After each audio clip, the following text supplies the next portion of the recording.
Yo yo, it's your boy Yoshikidneo, and we're back in the Kingdoms of Boridil today. Should be a fun session.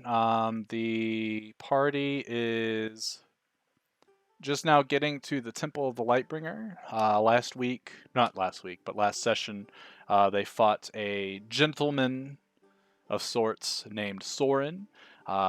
Mainly his experiments, just because he wanted to test them out and he wasn't allowed in the temple for reasons unknown.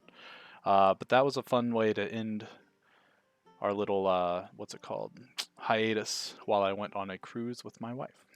So today we'll see if they can pass the trials of the Lightbringer and go from there. It should be a good time. Okie dokie. It was Black Hokage, then I changed it. I just don't want to change my picture. Naruto's he's just too real. I might do bleach later. Yeah. Alright.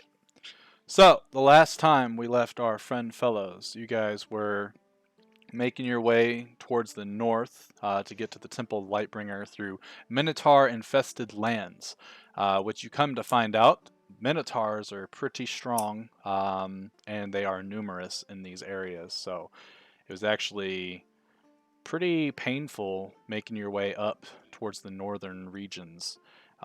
One battle left your good pal Abel essentially kidnapped for a short time. When you guys were able to recover his body, he had a symbol on his neck that was a different symbol, but it had the same sort of essence, like the symbol that Cyrene and Lacan have on the back of their neck. It showed itself and then eventually disappeared from sight. You're not really sure exactly what it means. You don't know whose symbol it is. I'm sure you guys could make a guess or two, but you haven't gotten any like firm evidence about it. Anyway, you were able to get to the outskirts of the Temple of the Lightbringer, and when you started going through the ruins, you found what's it called? You found a gentleman that was hanging outside of it who named himself Soren in front of you guys. And he said that he's been trying to essentially do a task for his master, uh, who he did not name, but he's trying to achieve something for his master, and the Temple of the Lightbringer was his next best guess on how to do so. But he was not allowed admittance, so he offered you guys a little bit of a trial, or some fun rather, after the fire that you guys were sitting around and talking around lit up, and a voice had called out saying that this entity Soren was not welcome there, and that if you guys got rid of him, you guys would be allowed entrance to the temple. Him hearing this, and he decided to have you guys test his experiments to see how well they did against a group such as yourselves, especially since you were able to get through the Minotaur-infested lands relatively unscathed. So, your first experiment that you fought, he called it a Grave Titan. It was able to throw zombies at you guys, which really hurt, and then had more creatures for you to have to fight. Ended up almost knocking out quite a few of you, I think, at one point in time. It was a hard fought battle, and that thing just would not die. But Lacan got the final blow on it, and Soren, during this whole contest, was taking notes while floating and observing the battle. The second experiment was another creature with these really large swords that were chained to his wrist. That sucker didn't stand a chance against giant ape Alfric, who got 2 crits in a row with his giant rock and essentially destroyed that sucker almost single-handedly. But there were some other notable spells that were used. Mirrodin's, I don't remember what that spell was called, but that thing was really cool. The Radiant Sickening Light. radiance. Yes, Sickening Radiance. Mm-hmm. How neat. And of course, a moonbeam stacked on that, so it's just like an area of destruction spell conundrum that you guys had put this creature through. It only got, I think, 2 rounds before it was destroyed. So Soren ended up having a third and final test. He wanted to see if you guys could get him to about half of his HP, quote unquote. He didn't say HP, but you know. So you guys fought him, and he was able to knock out Mirrodin with his 4 Eldritch Blasts that he popped him off with. And he targeted Lacan with one of his final attacks, almost knocking him out with 1 spell. Which afterwards you guys were able to defeat him, and he yielded, and then he fucked right off. And that is essentially where we will be beginning our session. Is Soren has just floated away, and you guys are standing outside. In Ryu, since you are the closest one to this little undercropping, as you guys are kind of gathering yourselves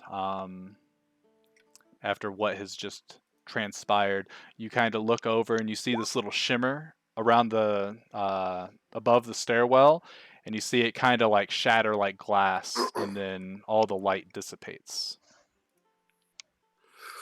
And is it by that staircase that I'm close to? Correct. Yeah, right here.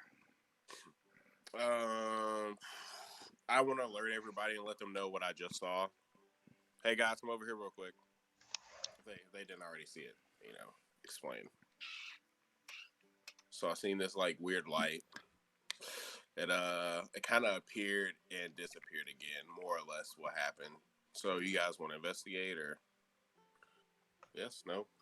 Yes, I want to investigate.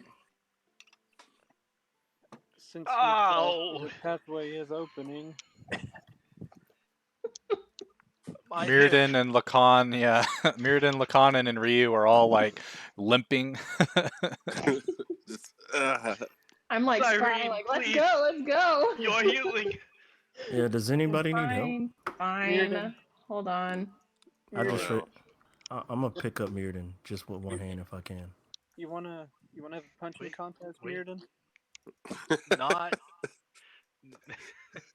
Wait. Cyrene may have resources. Give me the drugs, fish I woman. do. Hold on. Pretty please. Let me see how many. She got that good. They got that Atlantic kelp, boy.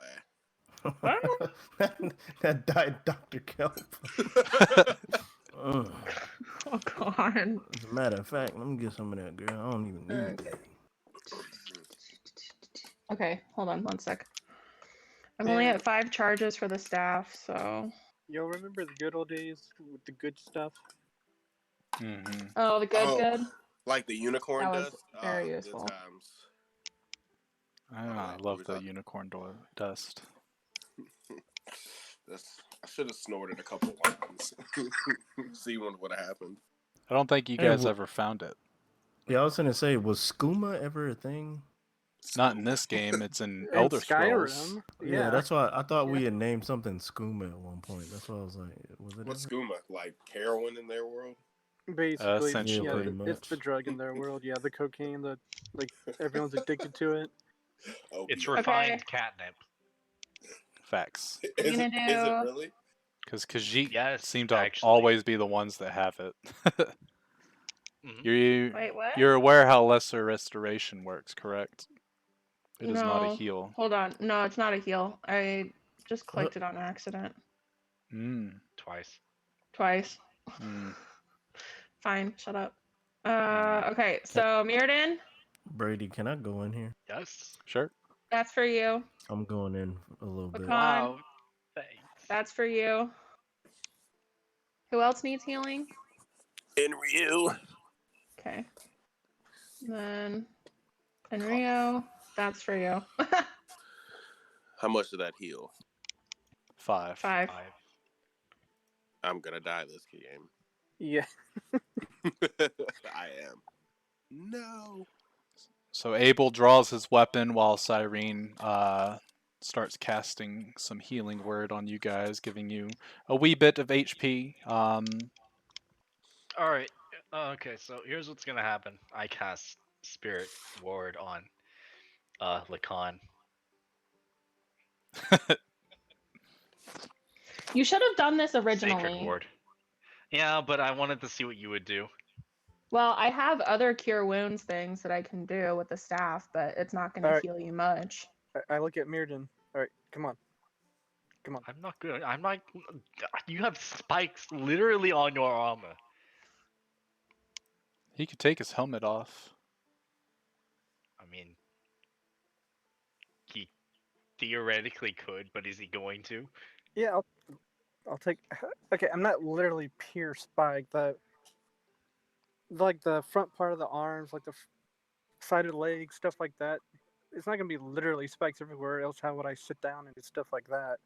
Okay. Yeah, it's It's not mostly the. in the It's mostly on the exterior parts, away from me, so that way things can't try to grab me or wrap around me, things of that nature. Okay. I will like examine wherein I can punch Lacan appropriately without dying.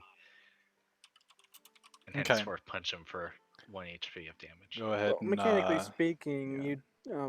you don't take damage unless you're trying to grapple me. Oh, okay. What is your Negative strength or- score? -1. Okay. So as Oh, and Mirrodin pops Oh, well- Lacan in the mouth for 1 damage. I wanted to I wanted to where like as he hits me, I immediately hit him back, like without hesitation, just like pop pop. Okay. Why? Well, yeah, so heal 15 Lacan, and then Mirrodin, where does your next sacred ward go? Shit, it's coming back to me. Okay. Lacan hits you for what's your strength score for Lacan? Yes. So 5 Unless- damage. I would like to punch myself. Thank you very much. This is how it normally is. In that case, Lacan, roll a d20 to see if you hit him with an unarmed strike. I mean, he might. No, He does actually, not. that's pretty bad. Ha ha ha! I am awake. Unless your armor class is that weak. Okay, I didn't think so. It's not. It's actually pretty decent now. Okay. So go ahead and you punch yourself instead. You punch Lacan in the I am face. He still swings back. concentrating. You duck, and when you're ducking, you have your fist there ready to uppercut, and you hit it to where you kind of bite your tongue. You're like, ah! But the sacred ward pops off, and yes, you are concentrating. Where does the sacred ward go to? It'll go to Ryu. All right, I'll so like now step in back Ryu. to, let Ooh, whatever what does may that happen do? to happen. Just go ahead and give yourself a good whack in the jaw. Wait, what? I gotta punch myself? Yes. I lightly slug myself. Cool. Take 1 How hard was damage that? plus your strength modifier, which is 2. So you'll take 3 damage. You'll heal 12 for a net gain of 9 HPs. And it'll go back to Lacan. Interesting. All right, I won't swing back at you this time. Thanks. I shall punch him. Okay. Lacan takes a damage plus 14. 14. Yay. That's an efficient use of my spell slot. Ooh. I would say so, yes. So after all this punching each other in the mouth just a little bit, hold on, let me. Like this should be tradition now. Every time we go to town, everyone thinks we hate each other because all they do is see us punching each other, but we're actually helping each other. They don't know, but we know. But yeah, exactly. They don't know. They just think we're a band of people that can't tolerate each other, but we have to work together. It's like it's essentially just a group of dudes hanging out.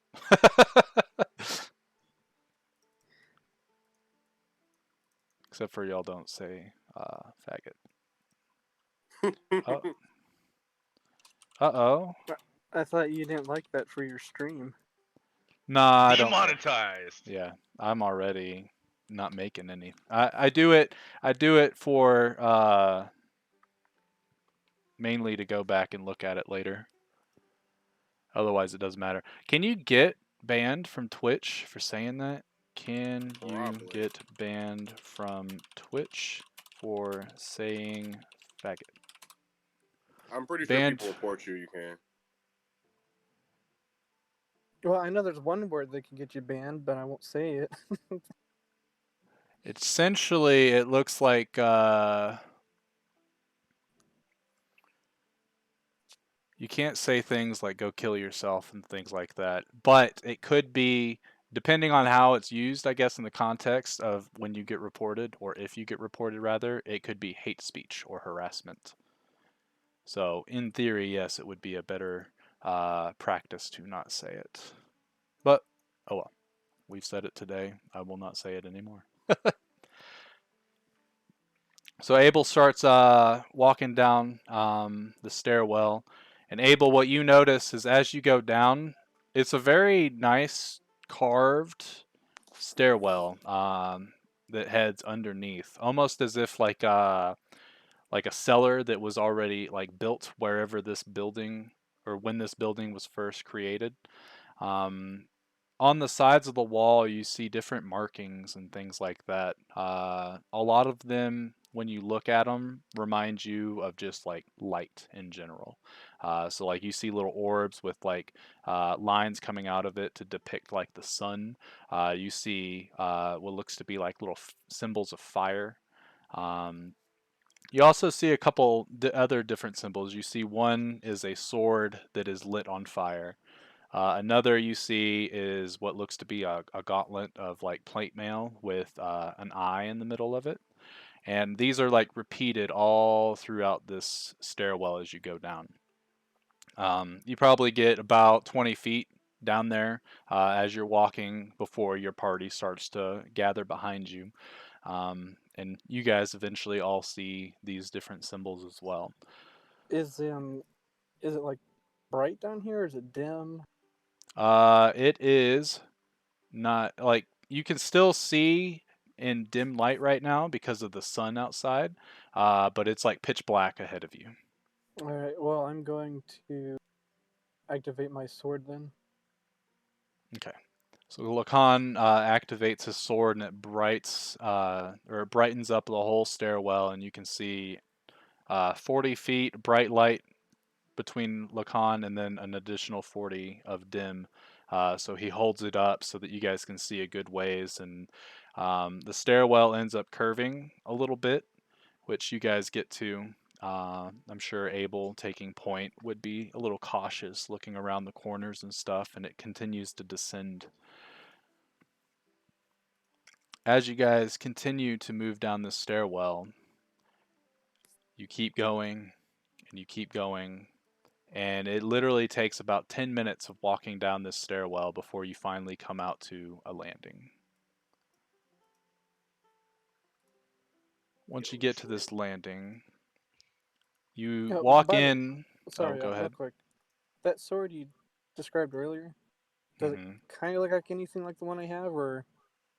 Uh, it looks like a generic longsword with just fire around it. Okay, You don't know if it's depicting like your sword in particular, or if maybe it's a different sword, or if it's just like a random sword. gotcha. So as you guys get to this little entryway, we'll make it Mr. DJ. He's probably loud as hell.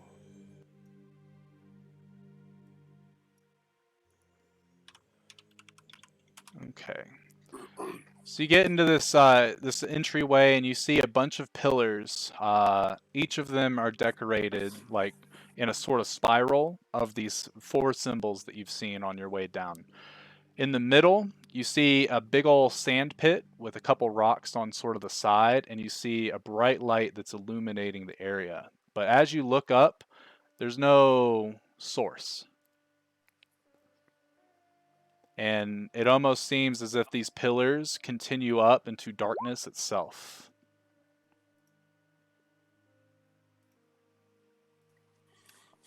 Hmm. I'm gonna take just like a nearby rock in the ground and throw it in the sand. Okay. Does it like sink or float? No, so you throw it and it lands in the sand and creates like a little dust cloud. It seemed like just based off of that, the sand hasn't been touched in a very long time, but it remains on the top. I mean, it's made like a little bit of a depression there, but as you guys do walk in, you also see a door, or a hallway rather, that leads towards this area and another that leads this area. Further forward, you see two pillars and a sort of chamber that doesn't seem to have anything in it. There's a sort of platform right here that's empty, but all the pillars are all decorated in the same fashion. Think of like how at Christmas they take the little green and red streamers and like spiral them up, except for it's those four symbols like repeatedly.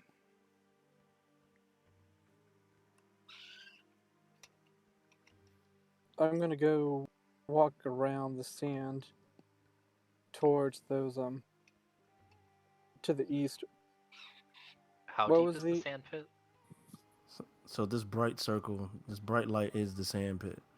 Correct. Yeah, the bright light is a sand pit. The depth is like it's like 5 feet in. So like think of this as like the and orange is a very bad color for this. I'm just gonna But fly over it. okay.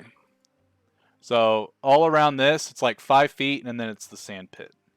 And Ryu, as you hover over, you're looking around, and nothing looks out of place really. You look up, and you just see darkness.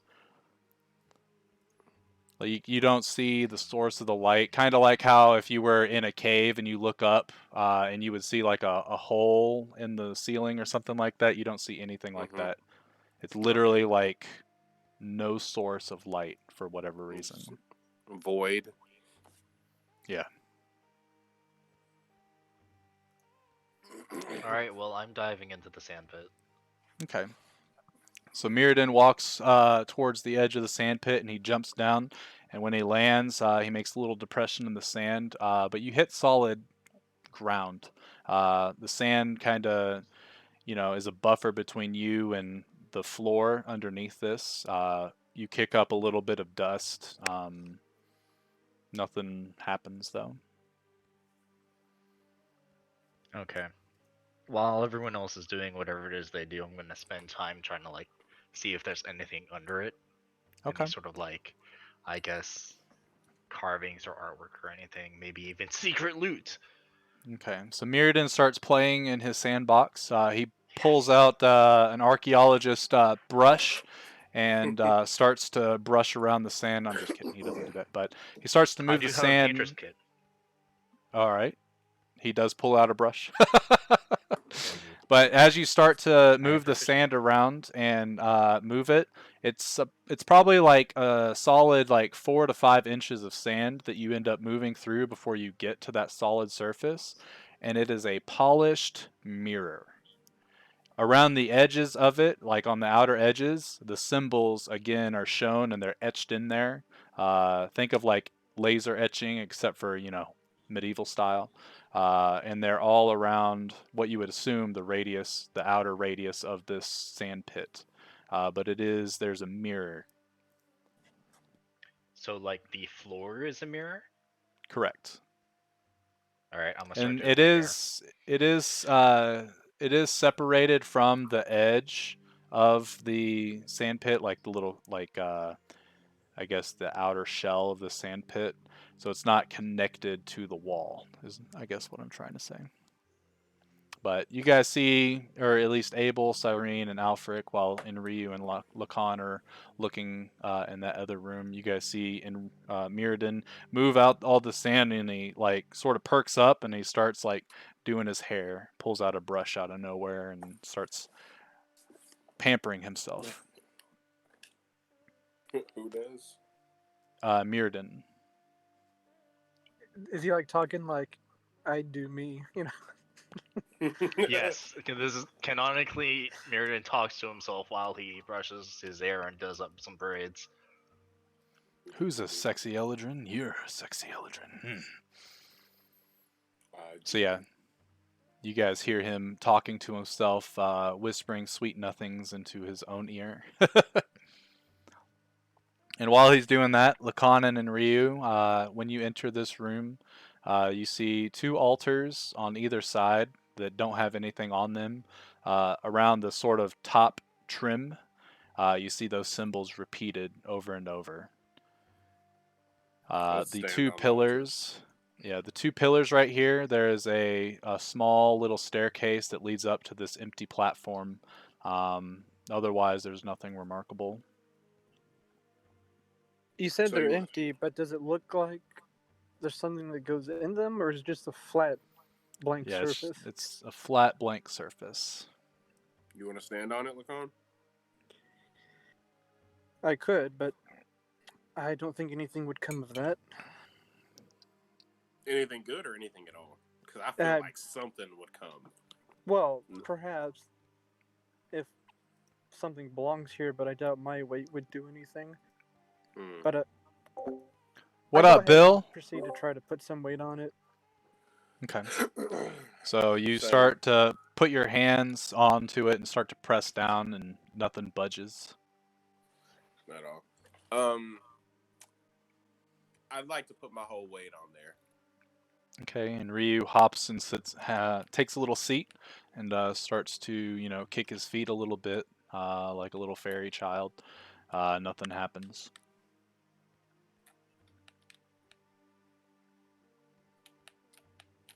Oh, interesting. Well, I really thought we were onto something. perhaps, but we might have to explore the other sections first. And then I walk back to the other room. So do y'all You getting You wanna dunked go on there, Dallas? north or south? You said what again? Are you getting dunked on right now? I Those am not furious getting dunked on. sticks. If you could either mute yourself or do push to talk so we don't have the clicking, that would be lovely. Thank you. I thought I was on push. I am not on push to talk. Sorry, Lacan, go ahead. Well, I was asking the party which way they wanted to go, but seeing as Abel is heading south, I'm gonna start going that way. Are we moving on? Well, it seems that way. I don't think we'll accomplish anything staying in the center room. All right, Okay. Mirrodin will put away his brush. Okay, and I'll say you got a nice 5-foot cube right here, moved away of sand, while everybody else was looking around. As Abel starts heading towards the south, it is, it's just a normal 10-foot wide, 10-foot tall, sort of I guess square hallway that leads down.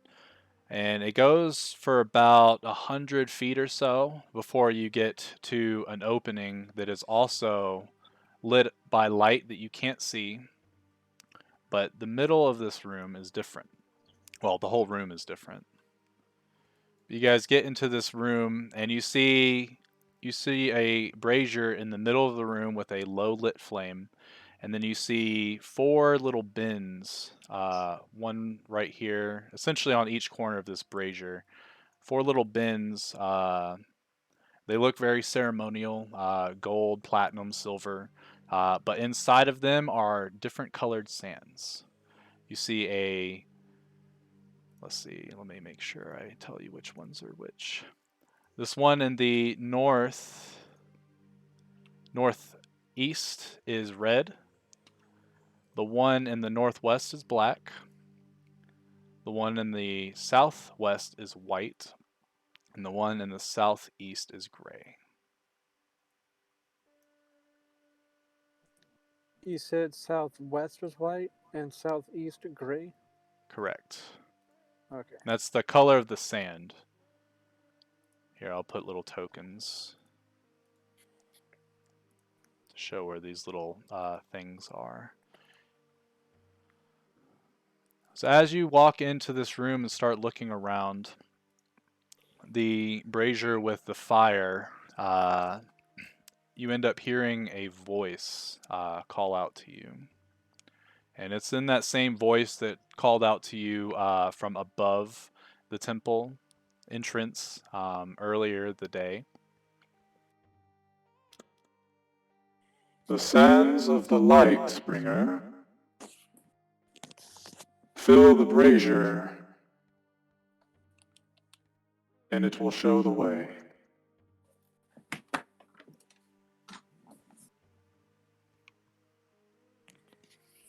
Which color? Take some of that good white sand.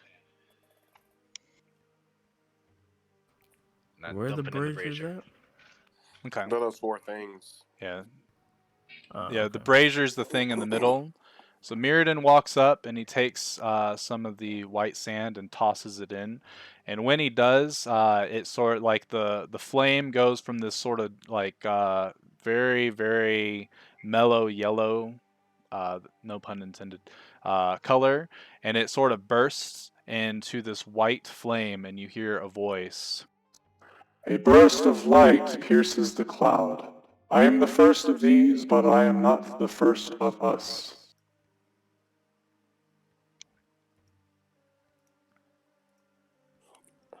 Huh. Oh, what was said? Oh, never mind. There you go. Are you serious? Granted, a barrel doesn't say that. That's just the token name, because I was just using old tokens. So The barrel speaks to It's us. like, where is it? so now the brazier is glowing with a white light. Alright, I guess I'll take some of the gray and throw it in the brazier. Okay, so you throw the gray in, and a similar effect. It sort of bursts in this gray flame now, and you hear another voice. I am nothing, the cloudy memory of before. I am not the beginning, but I came before it all. I'm gonna take some of that red crack powder and I'm gonna throw it in the middle. Okay, and Ryu goes and grabs some red powder and throws it into the brazier, and it explodes, creating a nice bright red flame. Ending is not the end, fading is not dark. I am the dusk heralding the end of the light.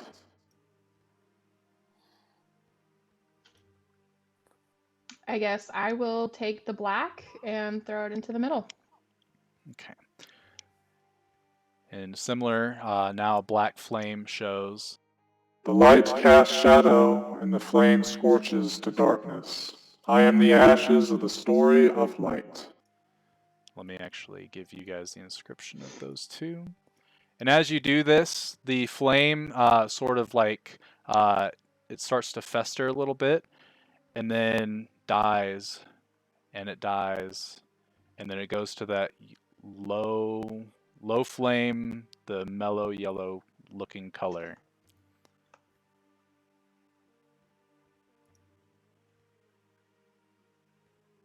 You don't hear anything. It doesn't seem that anything different has happened since it went to its lower state. I take some of that good gray stuff and dump it in.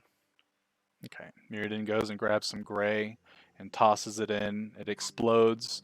The same saying happens, and it's roaring with this gray flame. I will take some of that white stuff and throw it in. All right. Mirrodin grabs the white, throws it in, and it bursts. Now it's showing a whitish color. Says that same thing.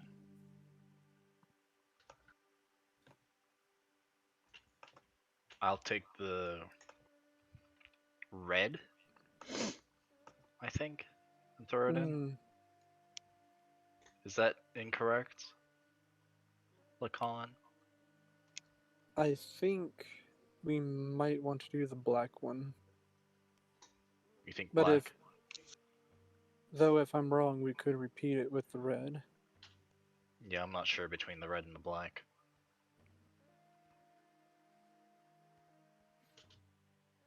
Do black. Do you want to?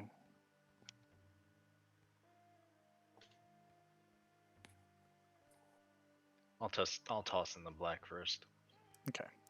Mirrodin grabs black, tosses it in. you hear the voice say again, and then it bursts into black flames. Mirrodin grabs the red, tosses it in. Thank you, babe. And it then. Ooh, yep. Hold on one sec. Hello. Ingrid says hi. Hi, Yo, what up? Ingrid.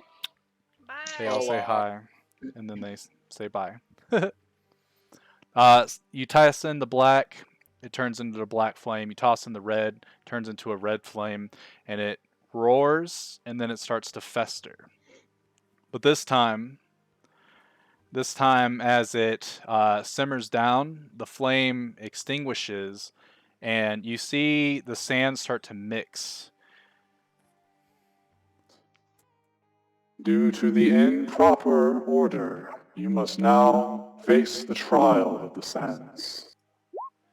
Damn it! And all Shit. the sands in the middle of the brazier sort of separate into 4 little quadrants, and then they all take this humanoid form as these sand golems appear. And I need everyone to roll initiative, please. Man. You know what? Maybe if I play reckless, I'll live longer. Just out of curiosity, are we gonna have to re-put in this thing again? Like, attempt to put the right order? Possibly. Okay, because I want to know who messed it up. Well, we don't know who messed it up because we haven't figured it out. We could both be wrong, Yeah, we could technically. have. No, Could have also gotten the first 2 wrong. Yeah, but Brady knows where it started, so that's why I was asking. Let's see. Can you blow up the picture of this thing? What we're about to fight? Okay, he look cool as hell. I think I've seen him in the movie before. Yeah, I was like that. It does look familiar. I typed the in dude sand from golem MKX. on Google, and that was the first image that I saw. Yo, we Okay. got some good initiative rolls for once. Mm-hmm. But Would have so been did nice the if golem. like they didn't roll a 19. Okay. So, It's like top of the Smash. round is in Ryu. Sorry, hold on. I need to move this turn over. I. So as you know, I'm about to go ahead and rage. Okay. And I do know there's a gentleman in front of me. Correct, Brady? Oh, yeah. There's 4 of them, technically. Well, the one that's directly in front of me, I want to hit him with the... hold on. Oh, here it is. With the boom bat. All right, that'll hit. And I want to hit him with the bada bing. That'll miss. Ooh, bada bing failed me. I will end my turn and place Inryu into defense mode. Okay. So, as he takes his great axe and slashes it across his golem, you see it leave like a streak, and you see the lightning start to crease it, or like start to not really char the sand, but you can see little bits and pieces of it are starting to turn to glass. But then some of the other sand rolls over that portion to where you don't see that wound anymore.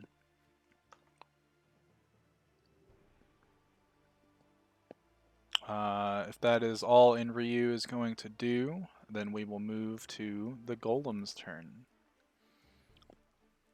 The golem in front of Cyrene will attack Cyrene. The one in front of Mirrodin will attack Mirrodin. The one in front of Abel will attack Abel. The one in front of Lacan will attack Lacan. So you watch as these sand golems are probably about... actually, Kirsten, what is the ideal man in your eyes? How tall is he? 6'4", 6'5". That is how tall these things are. And they're chiseled. They got nice abs. They got the Cool. bald hair look going on. Their shoulders are bigger than Abel's head. But Each of them make 2 swings at you guys. So these first 2 are coming at Cyrene. A 20 and a 13. The 20 will hit for 11 bludgeoning damage. Okay. The next 2 are coming at Mirrodin. He rolled so 2 fucking 21s for a total of 20 bludgeoning damage. And because Okay, he I'm hit not you with quite both dead of yet. them, you are currently grappled. That's fine. That's significantly better than dying. Yes. Mr. Abel, a 23 and a 22 to hit you. Both of them hit for 20 bludgeoning damage. And then against Lacan, a 11 and a 22, both of them miss as they both try to pummel, and Lacan's got his tower shield in front of him, and it's just like, essentially think of snowballs being thrown at a brick house. Like, that's exactly what it looks like. Some of the sand blasts and gets Abel in the eye, and he's like, ah! I'm just joking. That doesn't happen. So, did they add a spider web thing? How'd you get that spider web? It's been there. No, I guess I I shouldn't don't have see used that it. one anyway. I don't have a spider web on mine. Do you got a How'd scroll you bar? do that? Whoa! I didn't even know those existed. Yeah, look, see? I got a grenade. Look, I got 9 grenades, see? Holy shit. I here's a never better knew. one, actually. It's literally a hand. Yeah, that'll work. So you're being fisted by a golem right now. Never. Out of my tool belt, I pulled out 9 grenades. I'm going to start chucking them with all of us hugging each Please other. no. As much as I want to say yes, no. No grenades for you. Not yet. Lacan, your turn. Alright. I'm going to... Are they enough of the weight of each other if I were to try to slash at the one grappling Mirrodin that it would have cover? It does have cover. Alright, well, I will instead keep it in sword form and go attack the one in front of me. 22 hits. And a 9, or natural 1 rather, misses. So let me see. Okay. So that is 15 slashing damage and an additional 7 fire. So the same sort of thing as Lacan strikes this golem. You see the gash where its sword, where his sword leaves a little trail of shards of glass, as it seemingly looks like it's sort of cooking the golem, or it's cooking the sand rather.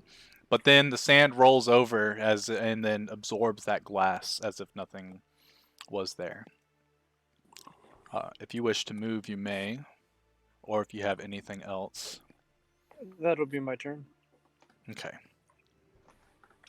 Next, we have our good pal, Mirrodin. Alright, well, Mirrodin is... Oh my gosh, I actually don't have that right now. Okay, well, I guess instead of... He's just gonna try to point his hand up and finger gun this guy twice when he's being grappled by. Okay. Yield disadvantage, I guess, Yep. because of various reasons. Yes. Well, 12 hits. awesome. Cool. Very nice. Does he get... No, I guess he's like right beside someone, so that doesn't happen anyway. 15 hits as well. And he is slowed by 20. But yeah, he ends up hitting the back of his other buddy. I'll actually make his other buddy do a strength save. And yeah, I think an 18 is enough for him to be able to stand fast. Yeah, that's fair. I don't think you can do, or do you have a bonus action that you wish to do? Anything? I don't have anything for bonus action right now, though. Okay. So Mirrodin takes his finger guns and puts them right in this golem's mouth. And when he blasts both of them, you guys see little pockets of sand like burst from the back of its head and leaving like a big hole. But the sand just Help! the sand sort of just morphs back into its face, and it looks at you emotionless, still Help! holding on to you. One thing you can tell at the end of Mirrodin's turn is you see the sand starting to course around Mirrodin as if it's going to attempt to consume him. I'm too pretty to die. Abel, your turn.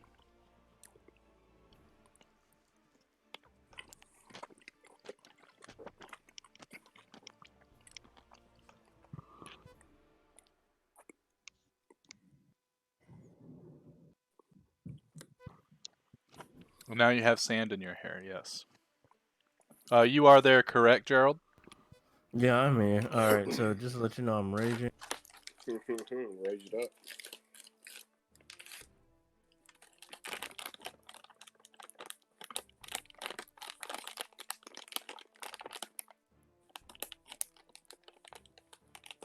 You raging against those Cheetos.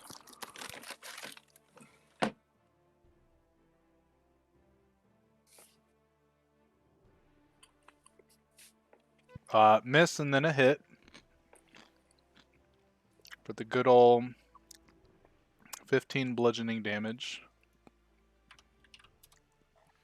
You guys watch as Abel goes in with his club, and as he goes right down the middle of this thing, it sort of parts and just like wraps around the blade or his club as it hits the bottom. And as he does that, he lifts it back up, sort of striking the knee and making a big burst of sand hitting Alfric in the eye. And he's like, ah, ah, ugh. Just kidding. It doesn't hit Alfric in the eye, but taking a big chunk of sand, the gray sand, and splattering it across the floor. Let's see. No crits. And cool, I think. Unless you have anything else that you want to do movement-wise, then it is Cyrene's turn. Okay. I need to ask a question. Am I allowed to do tidal wave? It says up to 30 feet and 10 feet, so it doesn't necessarily have to be that size, right? I would say correct. Okay. So I think I'm gonna start a tidal wave with these two. Oh, wait, hold on. Let me get These a two, thing. and have it go that way. Okay. Link the spell for me real quick.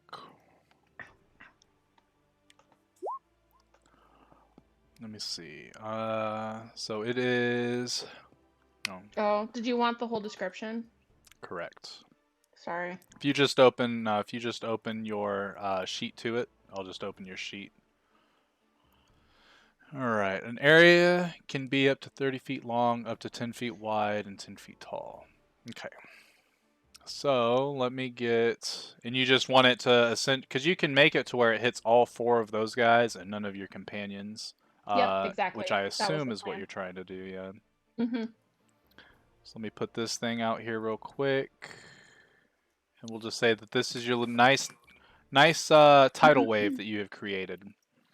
So Cyrene takes her staff, and you see her eyes flash this like aquamarine blue color, and she slams the staff on the ground, and you see underneath the brazier, you see little driplets of water all of a sudden just burst into this large tidal wave as it starts to consume these sand golems in front of you.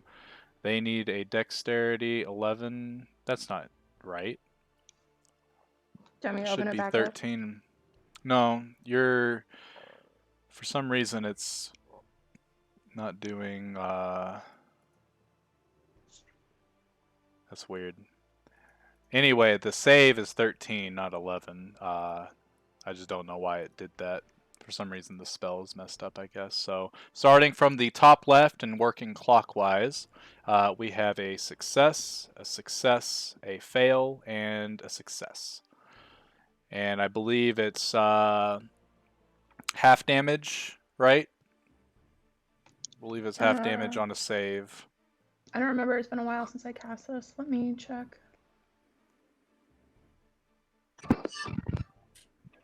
Half as much damage and isn't knocked prone. Yes. Okay.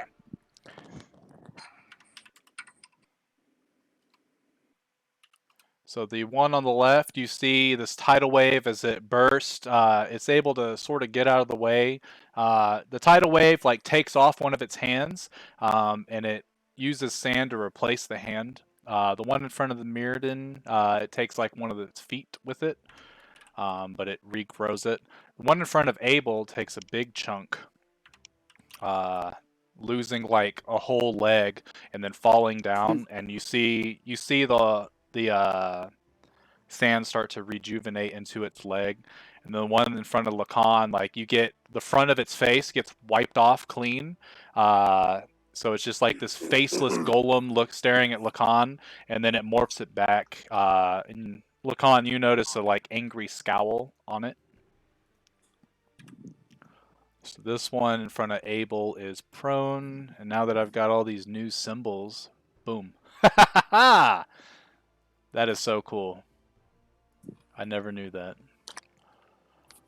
I learn something new every day. We hurt his back. That's what we did. Yes. Broke His neck, back. his back. Yep. Oh no. With that, Alfric's turn. What does Alfric have prepared?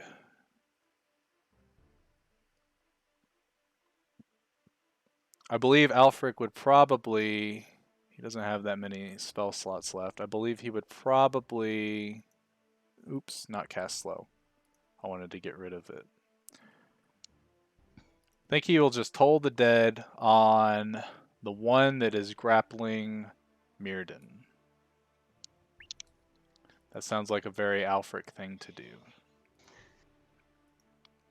It does fail its save, so it takes 11 necrotic damage of doom.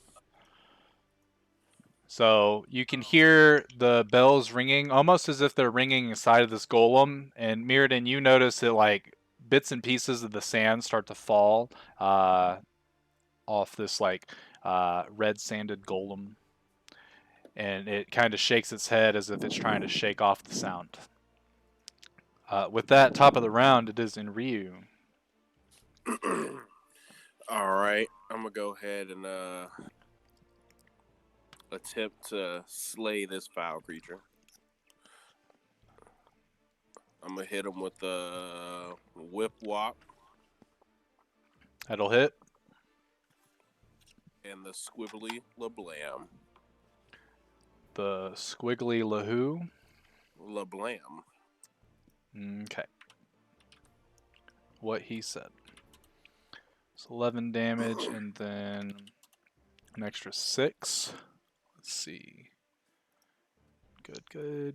Okay, so this time it goes in and it strikes, and then it strikes again, leaving a lot of the sand is starting to solidify into glass, but then more sand from inside this brazier starts to form up over those wounds. On the sand golem's turn, it is going to take a medium or smaller creature that it has grappled, and I need a Constitution saving throw as Mirrodin starts to get consumed by the golem. That is what you needed, so you save. Let's see.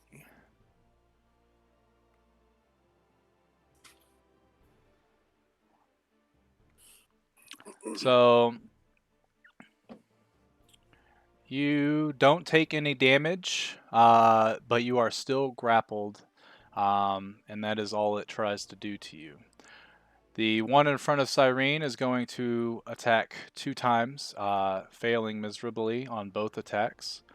Yes. The one in front of Abel is going to stand up with half its movement and continue to stand there and attack twice.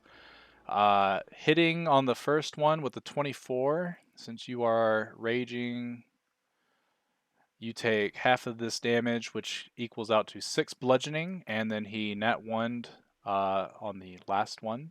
So he like strikes at you with one fist, hitting you in the mouth, and he goes in for a second one, and it's like Mega Man, how he can shoot his fist in front of him, and he goes, but he shoots his fist and it just hits the wall behind you. And then the one in front of Lacan is going to attempt 2 strikes. 21 and 22 do not hit, as more as it hits the tower shield. And that is their turn. Lacan.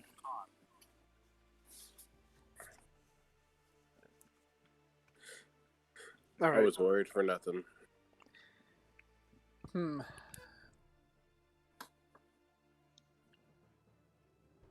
I'm going to go ahead, or actually, let me measure this real quick.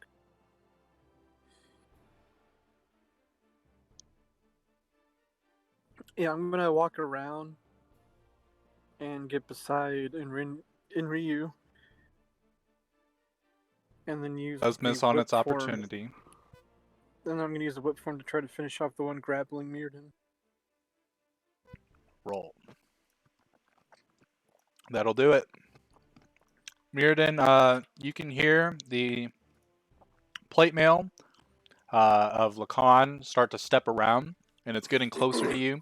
And then you can hear that that snap of his whip, and it comes across as this thing is like trying to smother your face and stuff, and it goes in right through the head from like the left to the right, making this hollow glass tube, I guess, inside of its head. And then the sand starts to crumble, much like that kinetic sand, if you guys have ever played with that, how it like clumps up and crumbles, and it falls into the brazier, rendering you free of the grapple. Thanks, Lacan. I will then proceed to attack the one in front of Abel. All right. 16 will hit for a nice 21 damage. And you see the glass. Okay. You see the glass starting to form, but then get covered up by more of the sand. Mirrodin, a new free boy. It is your turn. Mirrodin's gonna go ahead and Eldritch Blast the one next to Cyrene. All right. 14 hits, or 15 rather. Does he get blasted away? Yes. We're back. We're Yes. back, boys. The soft ones are safe. Okay. Same one, of course. Boom. So Mirrodin blast, getting that sand golem out of the brazier, and essentially freeing Cyrene up for movement, as well as himself. It doesn't matter that much, but it is 10 feet for each blast. Okay. Well, we'll put him there then. Yes. I'm gonna go over to this corner. Okay. I like corners. Yeah, you do. So Mirrodin blast, and he takes out both pecs of this sand golem as it stumbles into the corner, essentially becoming just a pile of sand and then reforming itself into its humanoid structure. As Mirrodin scurries away to the corner, starting to like bat his hair, trying to get all the sand out. It's not working very well. Abel. It's just more sand every time. There's more sand every time he does it.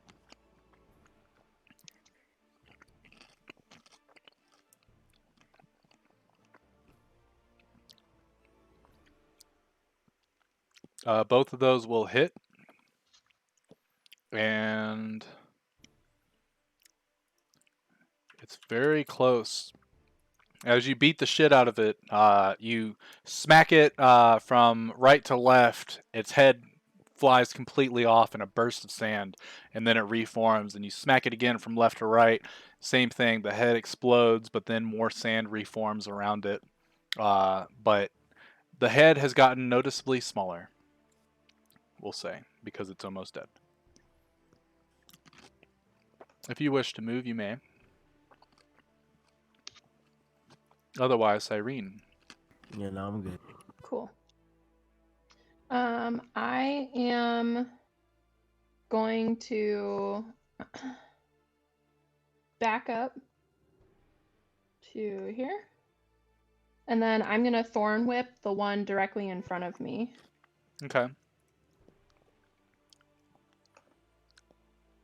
That is just barely misses. Fuck. Okay. So Cyrene takes her hand back, and with a flick of her finger, this thorny magical whip pops out, and it snaps right next to the golem, but just barely missing it. Look at the flick of their wrist. That's my turn. Okay. Alfric will do another Toll of the Dead on the one in front of our good pal Abel. It failed its wisdom save and takes 16 necrotic damage, which is enough to kill it. He will then walk behind this statue, getting behind Lacan, and end his turn. I knew you were gonna move him there. By the way, I knew it. Yeah.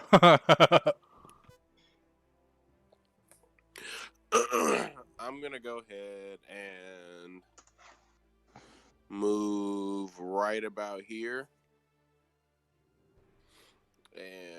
or actually, I have enough movement. Yeah, I can move right here. Okay, I'll move right there, and then I'm going to go ahead and pull it out, and I don't know if I'm gonna use what weapon would I use. I guess I'll use the great axe. It's been doing me well. I'll use that, and then I'll do that. Both miss. Of course they did. The first one barely misses, and the other one misses barely too. So Ryu flies over doing like a vaulted somersault or some shit, but you guys know he can fly, so it's not as cool as it would be if it was a normal jump.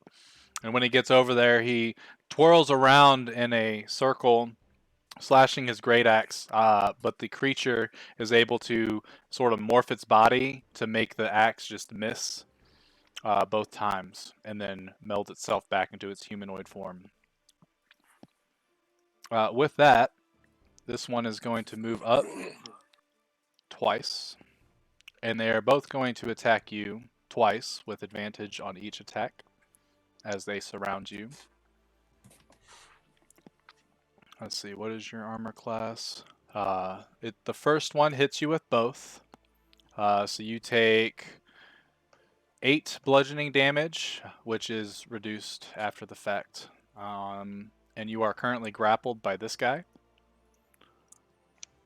And the second one is going to attack you twice, hitting you both times for a total of 12 bludgeoning damage. Could you do the HP for me real quick? Yep. Thank you. It also has you grappled. So you guys watch as these things punch in Ryu. Even in his raged form, it doesn't seem like it hurts him as much. But due to the fight that you guys had earlier, he is pretty injured still. Both golems now have in Ryu's arms, and they're sort of like grabbing him, and one of them's tugging the left arm, the other's tugging the right arm. They will end their turn, and it is Lacan's go.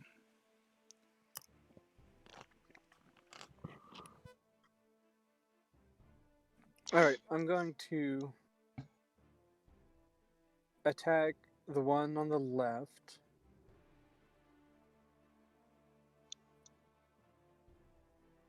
A hit? I'm going to then use my bonus action to try to shove it away 5 feet to the left. Okay. It gets shoved. I mean, did You it? rolled very low. Okay. Yeah, it And breaks then the grapple. I'm going to then use this next attack, not for damage, but for entangle. Okay. And it is entangled.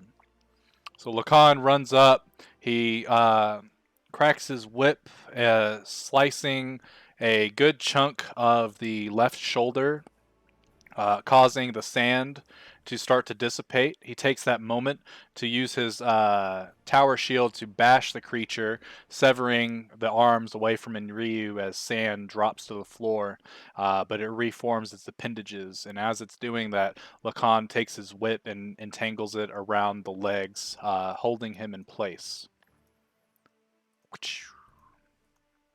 That will be my turn. All right, Mirrodin.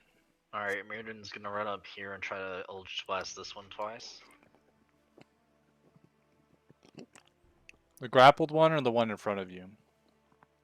Or The one in one front of me. grappling. Okay, cool. Hit.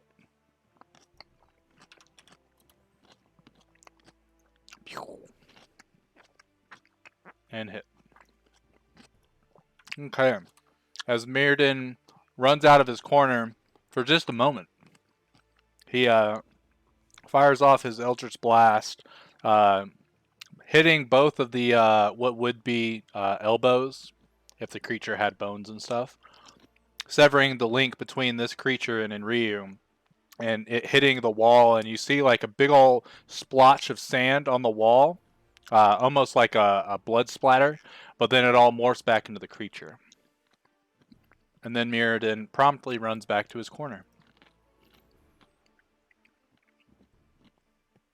Abel.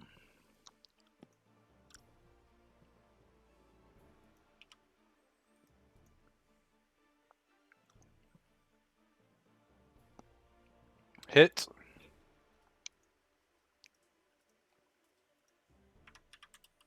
And hit. Both for 10. So Abel comes over and he's like playing whack-a-mole with this thing now. He smashes the head in and it like makes a big old like depression, and then it forms back into a head, and then he does it again, and then it comes back up. But it's getting like, you can see a lot of the sand is starting to scatter all over the floor. The creature is not as large as it once was. If you wish to move anymore, you may. Otherwise, Cyrene. Okay. I am going to walk up behind this one, and then I'm going to Thorn Whip the one in front of Abel. Okay. Miss. God damn. And that's it. Or, well, Okay. hold on. I'm going to back up to Alfric. Okay. Alfric is going to toll the dead on the one in front of Abel. And it fails its wisdom save, and it is enough to kill it. So the sand falls to the ground. I believe this is the white sand. And then Alfric will scoot just a little bit more back. Doesn't truly matter, but he feels better about it. And Ryu, top of the round, your turn. You are no longer grappled.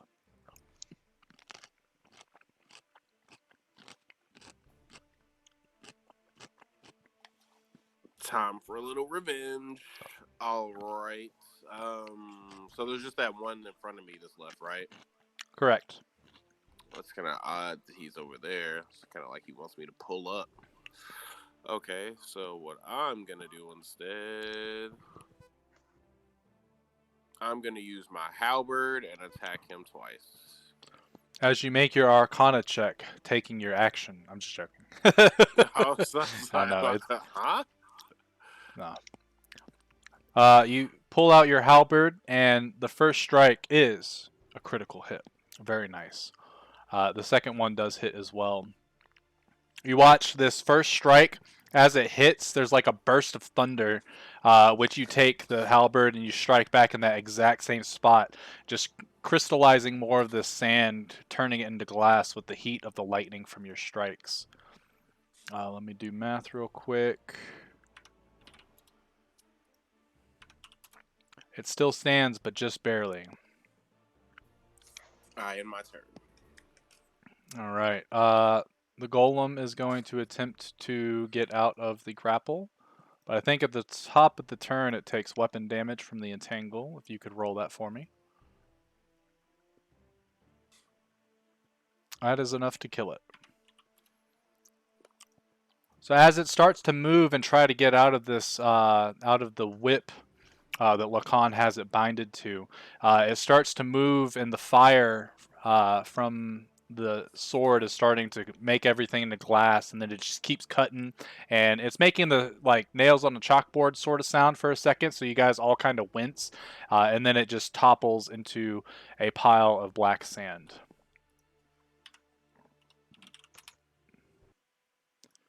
Effectively ending the combat. Drops drumsticks.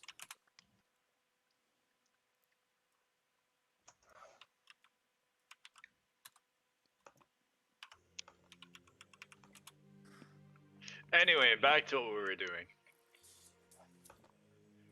Okay, somebody throw some purple crack in there. JK, don't do that. Okay, so I think I figured it out Go right ahead. while we were standing and fighting. I'm gonna start with this is the black sand, the red sand, the white sand, and the gray sand. Wait, what? I just did the Oh, you inscriptions so relinked that it. you Oh, guys okay, remember. okay. Yeah. I just scrolled up. Okay, so here's what I'm thinking. I'm not going to throw the sand in there yet, but I'm thinking that the white one is the first one. I think that the red is the second one. I think black is the third one, and then gray is the last one. Real quick, not saying you're wrong. I just want to know, like, how did you come up with it, or did you just think that? Are you just saying like, I think this is the order? So white says it's the first of these, so it's probably the first. Red is ending is not the end, fading is not dark. I am the dusk, heralding the end of light. And so, since the white is the burst of light, I'm thinking that's what's next. Okay. And then the black says that I'm the ashes of the story of light, which says after the light. So after the end of the light. And then gray is just the last one. And it says that I'm not the beginning, but I came before it all. So it's kind of like the beginning of the end kind of thing. You know what? Fuck it. It sounds great to me. Well, but it says I came before all, almost implying that it was here since the beginning. At Yeah, least but of white these. says I am the first of these. But he is not the first of us. Wait, what? Wait, what did the last one say? It He says said, that I'm not the beginning. Well, right, but the white one said, I am the first of these, but I am not the first of us. While the gray says, I came before it all. So what do you think? It would be gray, white, red, black? Yes, Mirrodin wanted to do red as the third one, and I believe he was correct. Okay. All right, let's try one way, and then if it doesn't work, we'll do combat and try the other way. All right, Mirrodin starts chucking sand in there. Hold up! We should probably reposition ourselves. Fuck it. I mean, they're all gonna spawn in the middle of the pot anyway, unless you guys want to like 2, 2, and 2, so we can trap them and get extra damage. If I would suggest that perhaps over here, where Alfric is already standing, if Alfric, Mirrodin, Cyrene, and perhaps you as well, Inri, since you are hurt, if y'all wanted to stand in the back while me and Abel stand in the front. I'm okay with this. You can't fly and use your halberd for reach, standing behind us.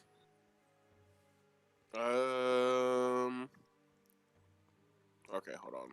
I'm trying. But if they come up, how am I gonna reach? Maybe someone should stay. Well, with your halberd, you can. I think I have 10 feet of reach? Correct. Ah, okay then. Also, real Can I? quick, is there space right here, or can Yeah, I? there's space back there. Yeah. And essentially, the way I do it is you guys can share a space with one of your comrades, but you can't share space with enemies unless they are, I think, huge or bigger, or if you somehow become small. You're in my square.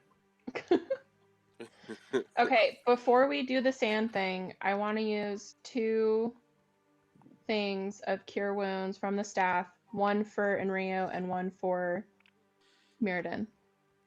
Okay. I'm charged up. So that is for Enryu gets 3 and Mirrodin gets 7. It's I not will. much, but It's it, honest work. it's Yeah, I was it, about to it, say the it same gets you thing. How farther away from death. So how tall is this room? As you look up, there doesn't seem to be a ceiling. Much like the room that you guys came from. It's just this Well, infinite darkness. I mean, in Ryu, you can just fly above them and attack. They didn't look like they had much range. Let's see. I think that's 10. Yeah, I think if they spawn in the middle of the cauldron, I think I'm 10 feet, so I can just attack from there. Yeah, as long as Yeah. you're floating You would 10 be feet able to above do it. them, you can strike down upon them. Let's do this. And then Abel, if you don't mind standing in front of Cyrene.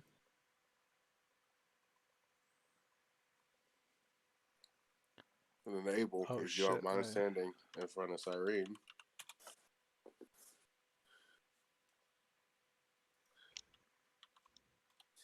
By in front, I Abel's meant towards behind the Cyrene. yeah, towards the brazier.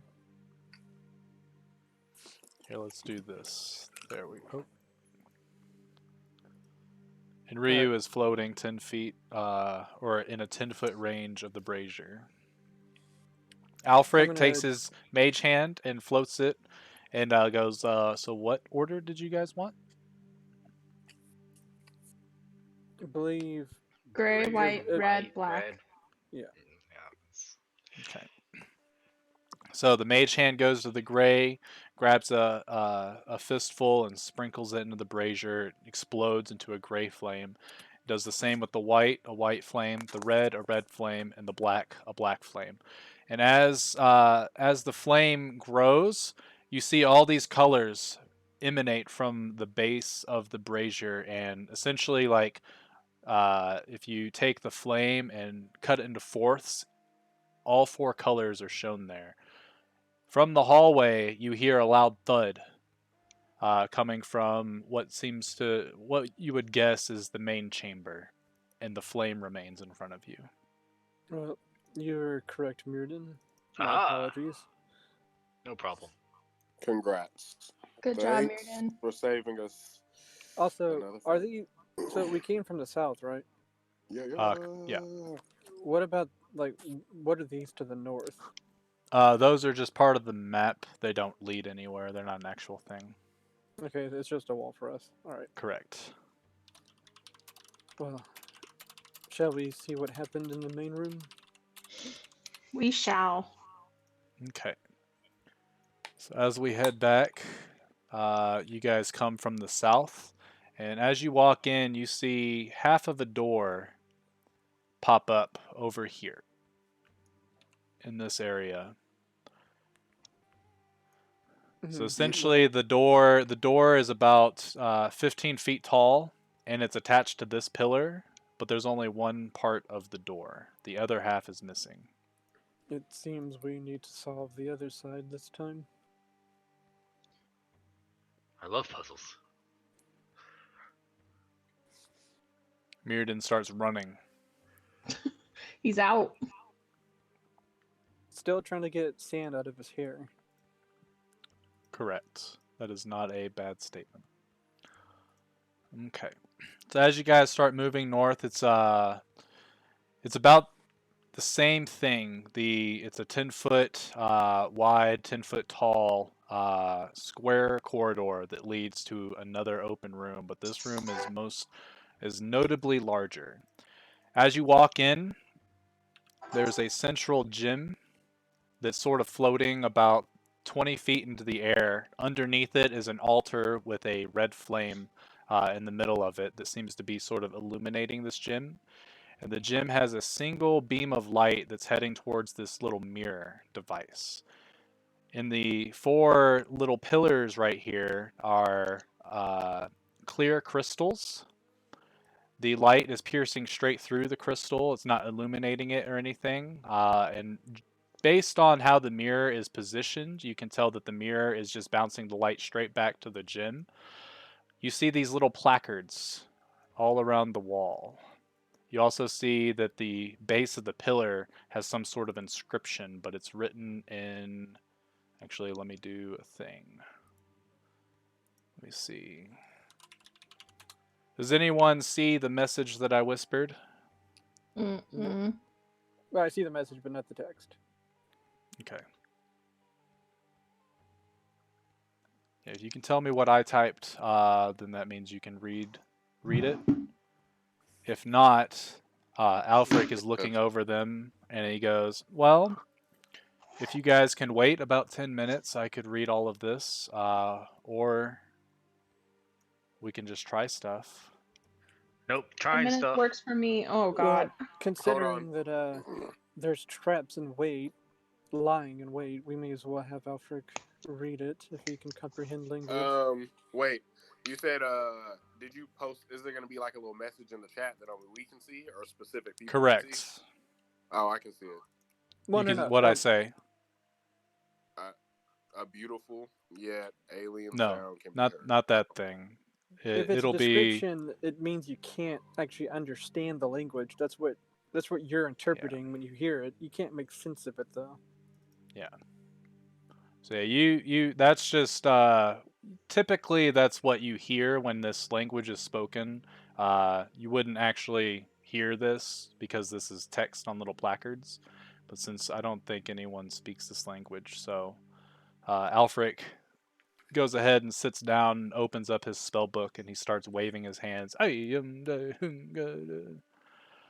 So for that 10 minutes that he's doing that enchanting, if you guys want to RP for a moment, I got to use the bathroom. I'll be right back.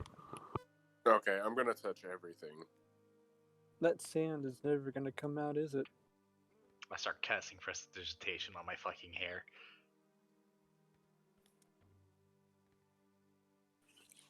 I'm gonna roll up some unicorn dust in this herb leaf. I saved it from last campaign. Anybody want some?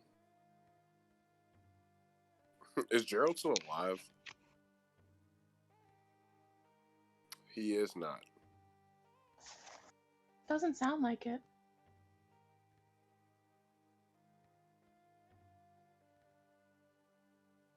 Was he in that last battle? In spirit. He was when it came to moving and attacking, but he never said a word. Okay. So he's doing something that he doesn't want to speak out loud with. Probably having a cheeky little wank. A cheeky little wink. My God. Like, oh yeah, you take that damage. That's right. Let that sand melt.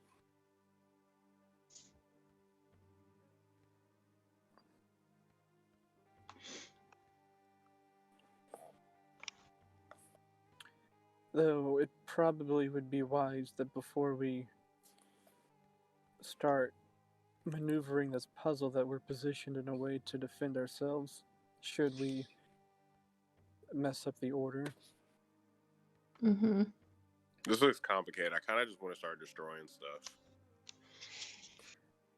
I have a That sounds like feeling a bad idea.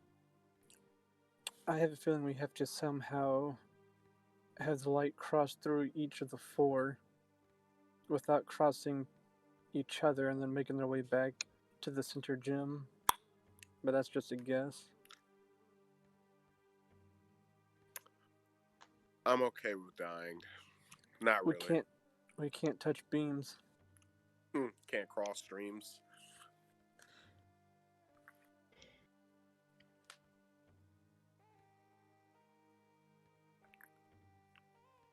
Though with how many mirrors there are, we actually might have to draw out a shape with it.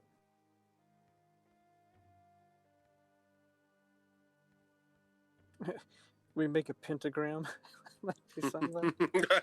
That would be instant death for our So party. Let's isn't this summon the a temple of the demon. light? Right? Isn't this the temple of the Lightbringer? What's this pentagram doing here? Yeah, I think what we'll have to do is somehow make it circle with all, and then Yeah, like you said, go back to the main gem. yeah, I'm thinking we either have to draw a shape or we have to somehow not cross beams and then make their way back to the center. Yeah. Okay, I'm back. Welcome back, Brady. You clean your hair of most of the sand, and you shake your hair, and more sand pops out, and you're like, "What? What? Magic has no effect on sand." I'm just joking. You clean your hair. You look very For suave. now. Yeah. So Alfric, after 10 minutes, finishes casting his spell, and he walks up to the pillars. And at the base of the pillars, he starts to He starts.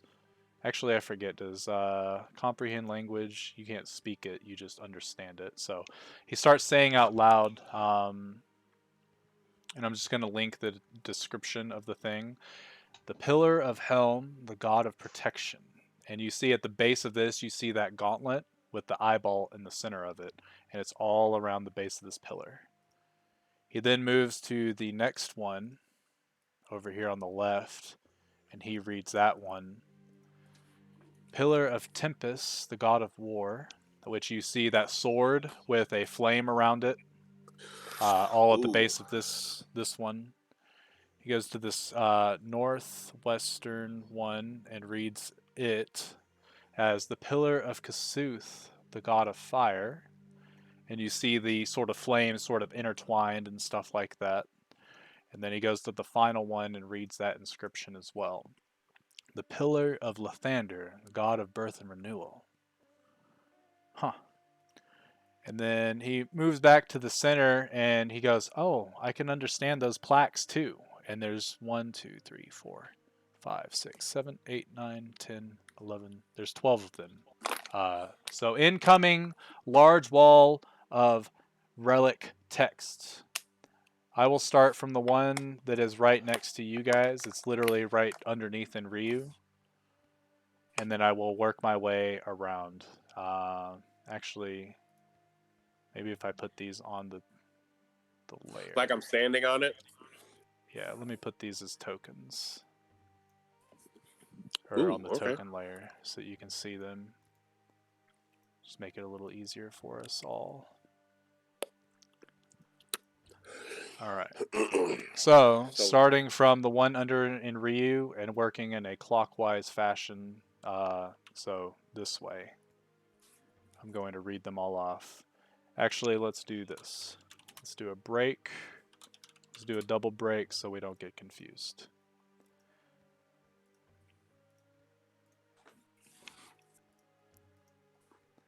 And hopefully this works out. If not, I'll try to do it in a different format if we do another puzzle.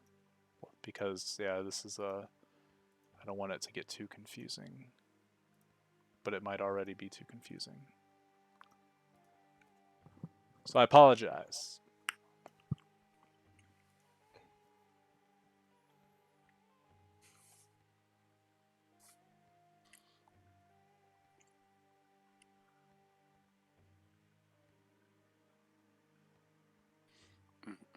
Let's not anger the Kasuth for sure. Or the god of war.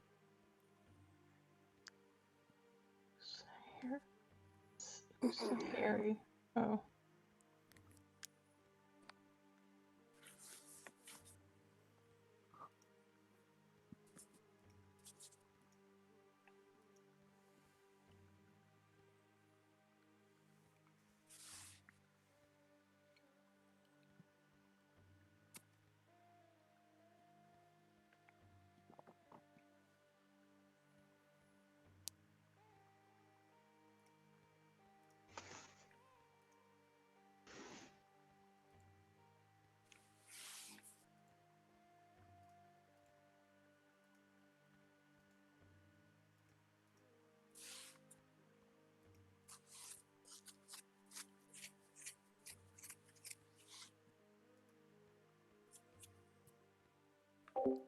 I may have accidentally just fucked it up. Unless they didn't pay attention, which I'm hoping they didn't pay attention.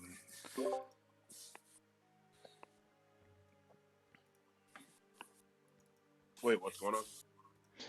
What's going on with what? From what it sounds like is we have to try and get light going through all the. Oh, they're reading. I forgot. I don't have that chat up. So I'm assuming these things move.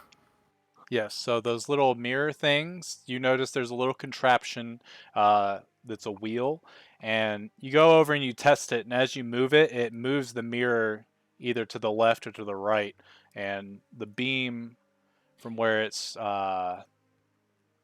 being reflected, like whatever angle, ends up, popping out like so whenever you move it. So essentially, Okay, like cool. even I think I gave y'all control of the mirrors, but to avoid confusion, I'll let somebody just sort of like draw the line on how they're trying to get the beam to move. Essentially, the beams can make the light pop out in, like, you can move the mirror in any direction to where it would get the beam to go where you need it. At first, I thought it was a cool idea to make it to where you guys have to physically move all the things, but then I was thinking it might be a little more tedious that way, so we'll just eyeball it. Now, is the first light coming out of the gym going to the Yes, the bottom first right? light is, yes, it's going from the gym and it heads towards that first mirror. And is there Through nothing? the pillar of helm, god of protection. Correct. Okay. And there's nothing at the gym that looks like it could be rotated? No.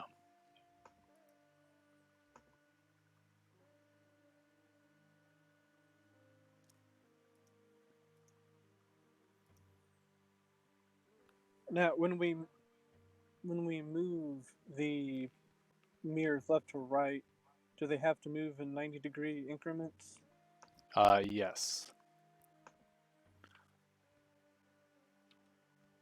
So in theory, this one right now is pointed to where it's going to bounce the beam, but when you move it, it'll essentially go in like one of the other mirrors or to the walls is how it should do. And you can get it to where it's sort of like, as it's moving, the light sort of moves in a straight line, a straight beam, obviously, because it's reflective the whole time. So the beam will sweep across as well. So like if you move it towards the north area, the beam would essentially shoot past the gym and start to move across until it hits that 90-degree mark. And then it would hit this mirror. And since the mirror is pointed in the way it is, it would hit the back of the mirror and stay like that. Right, but since even though it is going across the room, as you said, though, we can't keep it in place like that. Like it has to finish moving the 90. Yes. All right.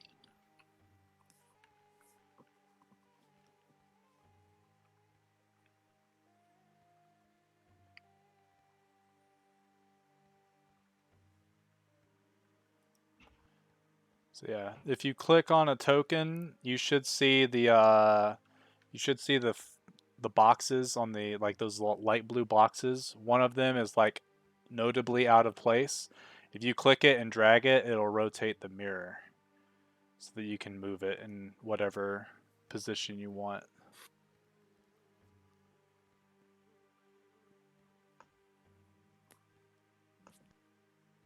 Exactly. Okay. Abel, I think you need to move it so that it going to the one that's like all the way at the end of the hall on either side. I'm sorry, say that again. Move it so that it reflects either side, like all the way at the end, so it's like 90 degrees in front of you.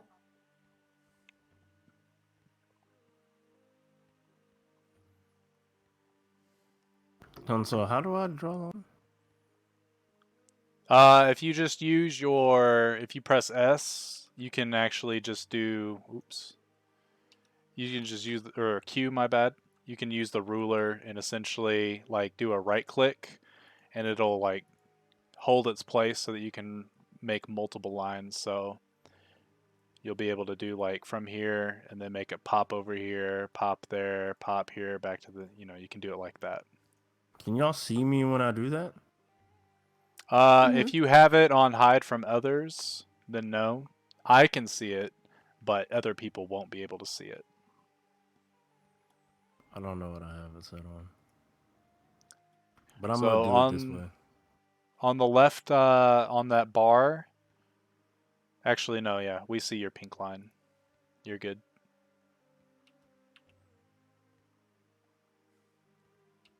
Alright, so the beam is facing towards the building right now.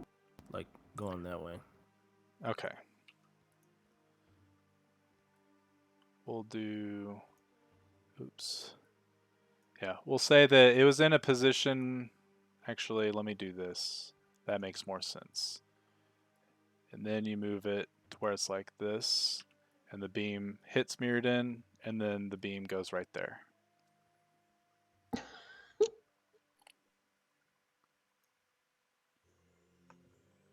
Which Okay. pillar corresponds to which god again? The one that is right in front of you is Helm. The one to the left of that one is Tempest. The one in the There we top go. left is Kasuth, and the one in the top right is Lathander. Okay. What happens if I turn the mirror at the bottom to where it This bounces one? back towards the gym? So you move it, and it bounces back towards the gym, and it shoots straight past the gym, because the gym is essentially shooting it at an angle down.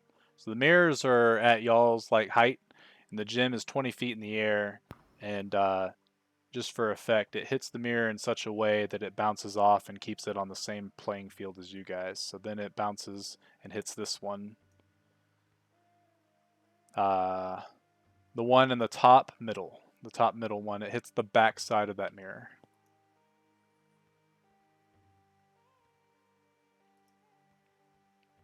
All of you roll a perception check for me real quick, including Alfric.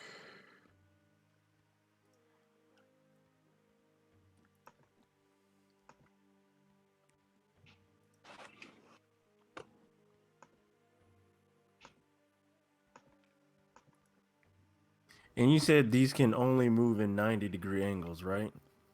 Correct. Oh yeah, I forgot that Mirrodin's screaming right now. Son of a. So yeah, the whole time he's been like, sand in my hair!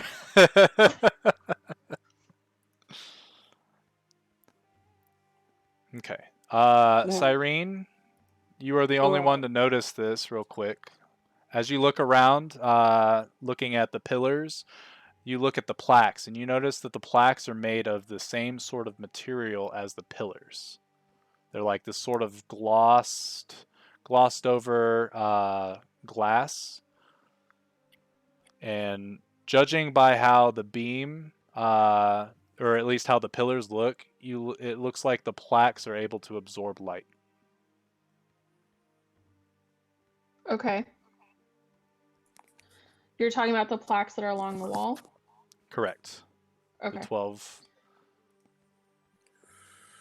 I reiterate that to the team. And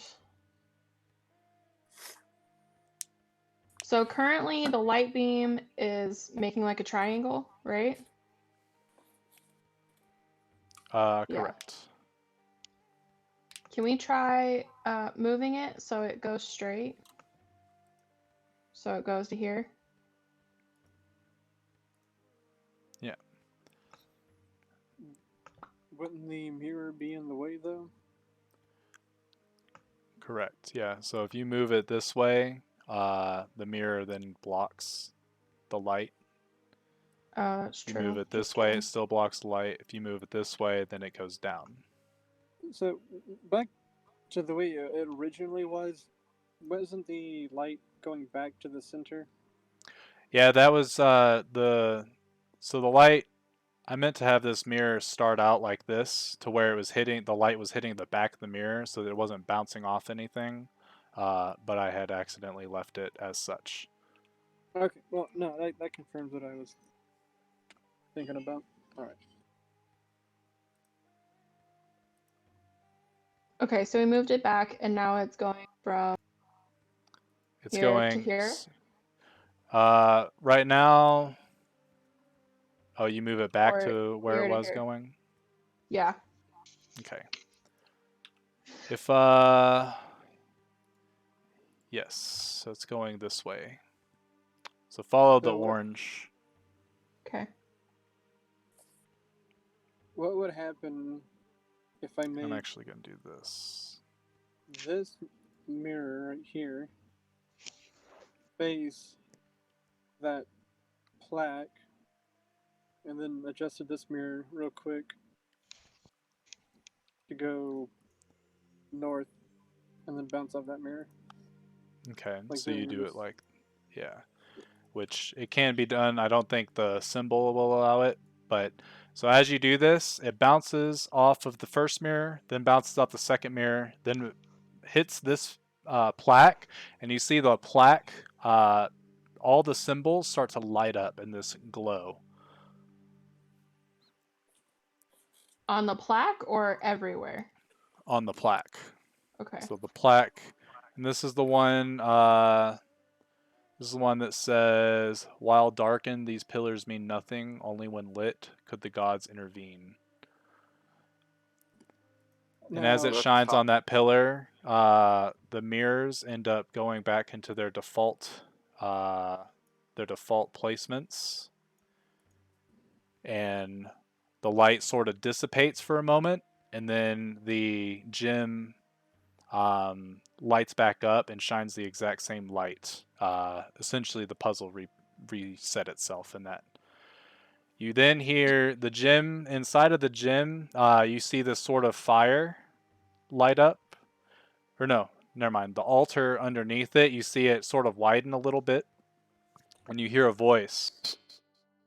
Name my scions in the correct order to unlock the path that you seek.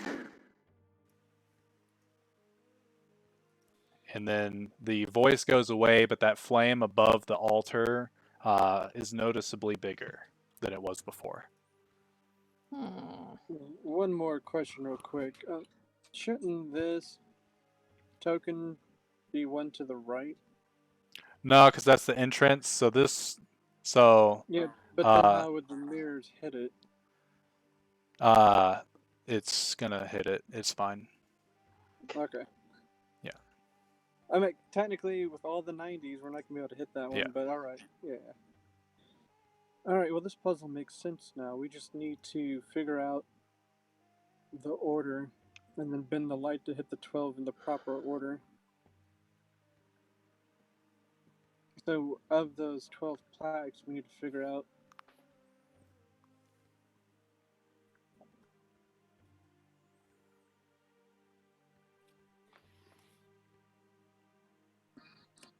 Alright, well, Brady, I gotta do the AFK thing real quick, but I'm gonna read that when I get back. Okay.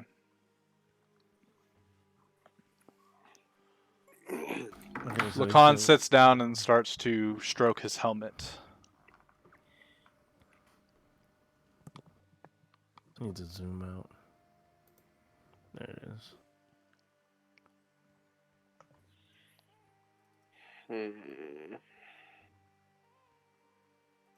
Where's the first message?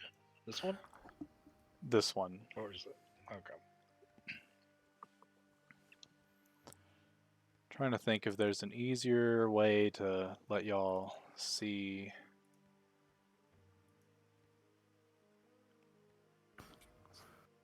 I'm gonna try something real quick. Hold on. Cause you.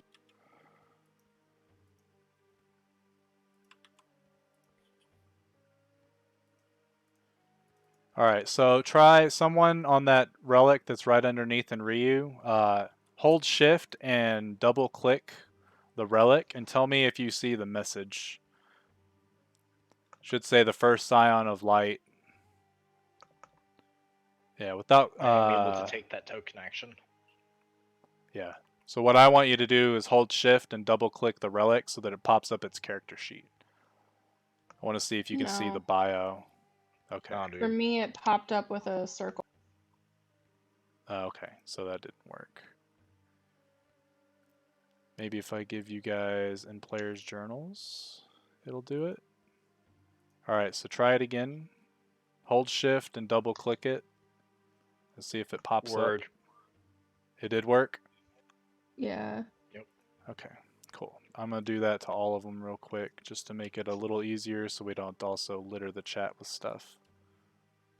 Oh, it does it for every single one. Damn. Never mind, it doesn't work the way I wanted it.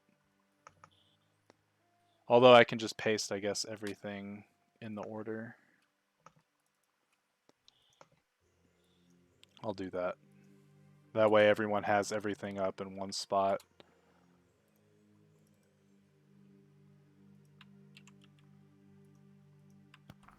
So if you said the beam must travel through these, hold on.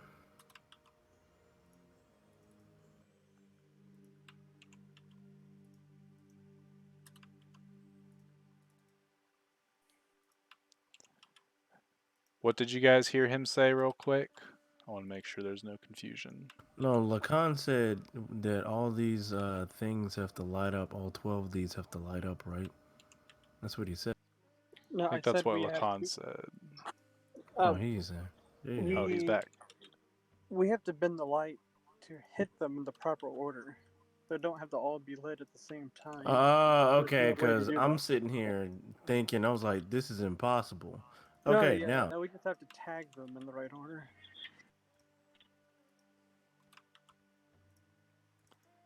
Okay, so hold on.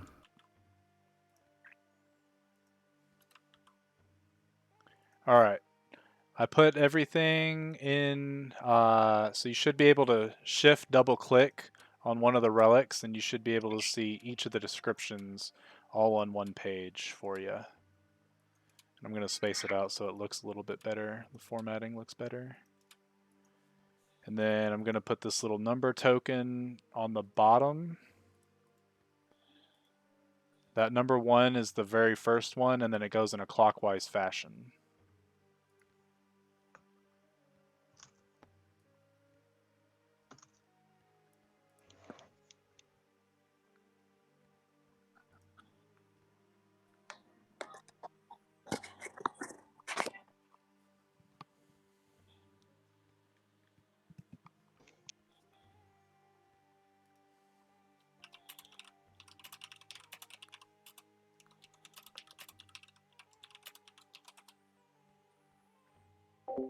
So Kevin, my man, how you doing?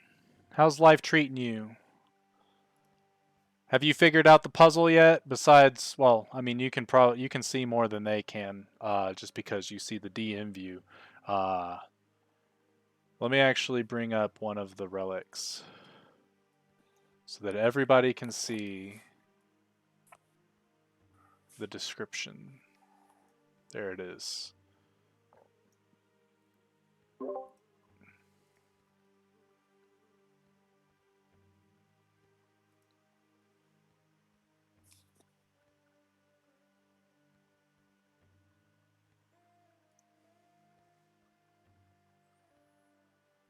All right. So we need to hit, I'm assuming, the plaques in the correct order, naming each of the scions individually in the correct order. So, with this one being number 1, I believe we hit this one first because that is the first sign of light, Harag.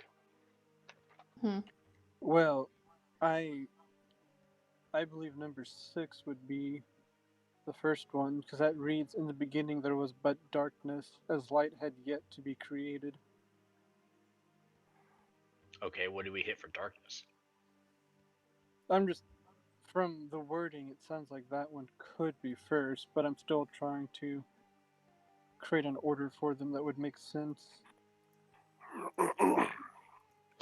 Are we sure we need to do the plaques? Because he said, name my scions in order to correct.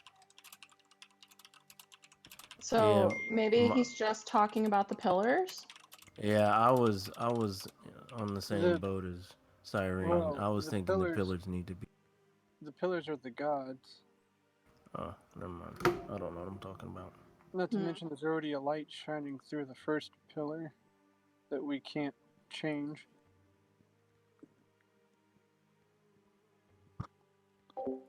I feel you, dude. Work, work, Plus, work. no matter how you turn the mirrors, we can't actually go through the pillars. Okay. That makes sense.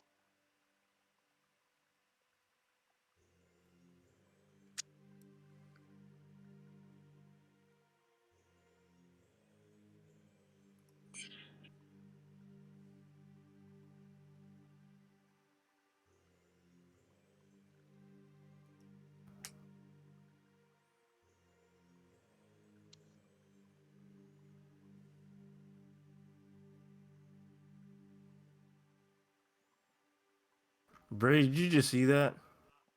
Your thing, yeah. Yeah. Is that? Can I do that? Cause I just have to aim it, right? Like these, it doesn't have to be. Like it just has to end at a 90-degree. But I can still manually aim it, like fine tune it, right? No, it'll.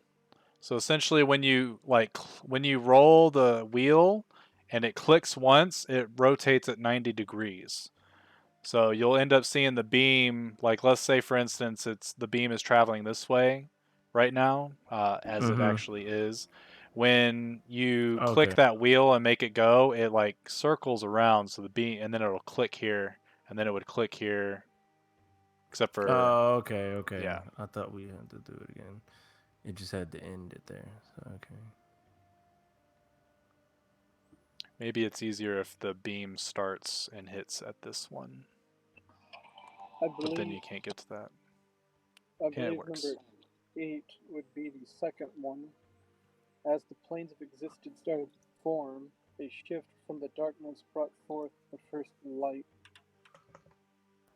Which one did you think was the first one? You said number 6, right? Look. Yes, in the beginning there was but darkness, as All right, light so yet to be created.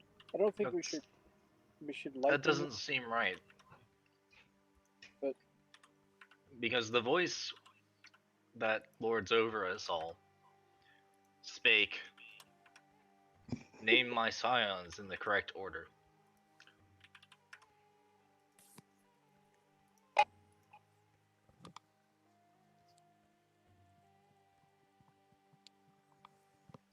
So the first scion of light was Harag, and that's number 1.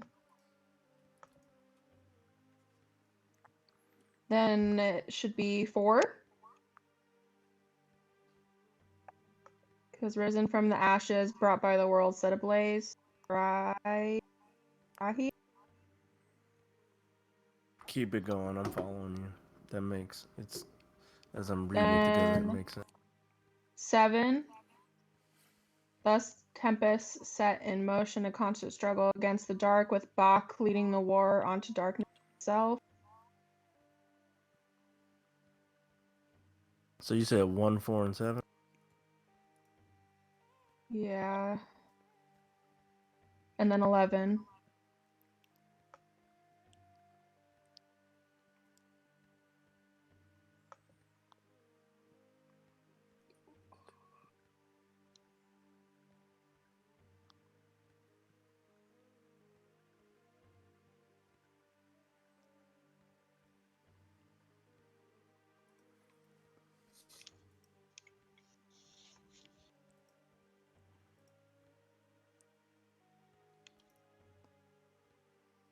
Make things a little easier too. I have number tokens.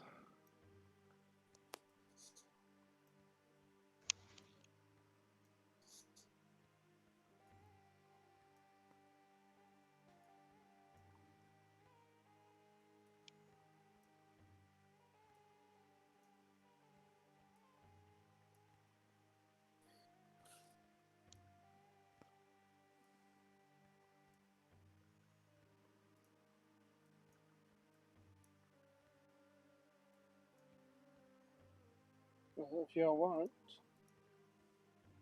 go ahead and do that. It was what 1, 4, 7, 11.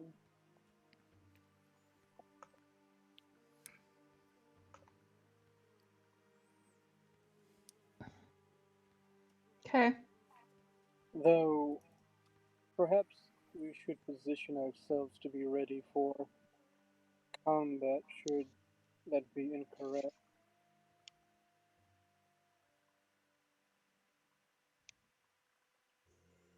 All right, so Brady, you said the beam right now is going to the left, right from when I first moved it. Correct. So currently, it's hitting the door. But this is the one mirror that can be set off a little bit to hit that one instead. For plot Shall reasons. shall we gather and be prepared? Sure. Yeah, if y'all want, I can. Yeah, I'll start rotating them because we still got to rotate. So so can I? I want to move this one south or north. I'm sorry. Like that. Yup. Actually, no, no. I'm messing up. This is what I previously wanted to do. Oh no, no. That's fine. I can still do finagle it like that, I guess. Okay, so you wanted to do this to hit this plaque. Yeah, we're gonna hit that one. Okay, so as the light, as it hits that plaque, you see the letters light up, and then you hear that voice.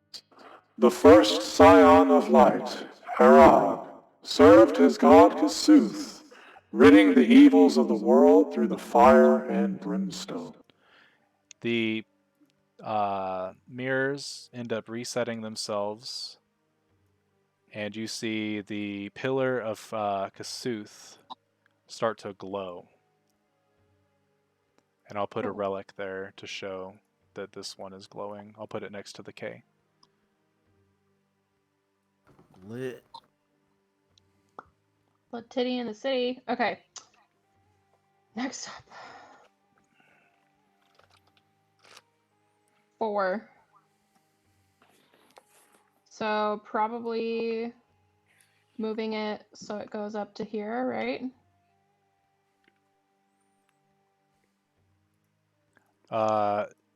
Right now it just hits the back of that first mirror, but you can make it to where it beams off and goes north. Or do Since you this think one, we the mirror, I think I can't go messed that up the way? token, and this token should be able to go either way. So you can just tell me if you want it to go north or if you want it to go west.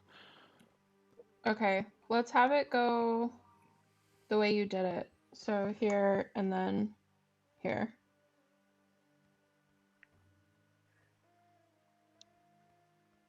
So that it can go across and then hit the thing behind. Do you see my orange line? I saw what you No, did, Reed. Is that I how you saw want to some of do it? it. Yeah. Because, okay. So the beam of light, boom, boom, boom, boom, boom, boom, hits this one. And with that, a voice comes across. Risen from the ashes brought by the world set ablaze, Sariah was born to sing the songs of Lathander's gift of life. And the pillar of Lathander starts to glow. And then the mirrors reset themselves. And honestly, I don't remember exactly what way they were, but I'll just move them.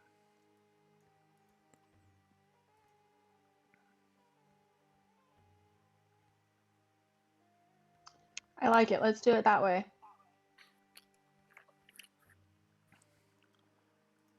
So you're hitting this one up here? 7, yes. Okay. So as you guys position all the mirrors to hit 7, the plaque lights up for just a moment, and then it dulls. The mirrors reset themselves, and the flame above that altar gets a little bit bigger.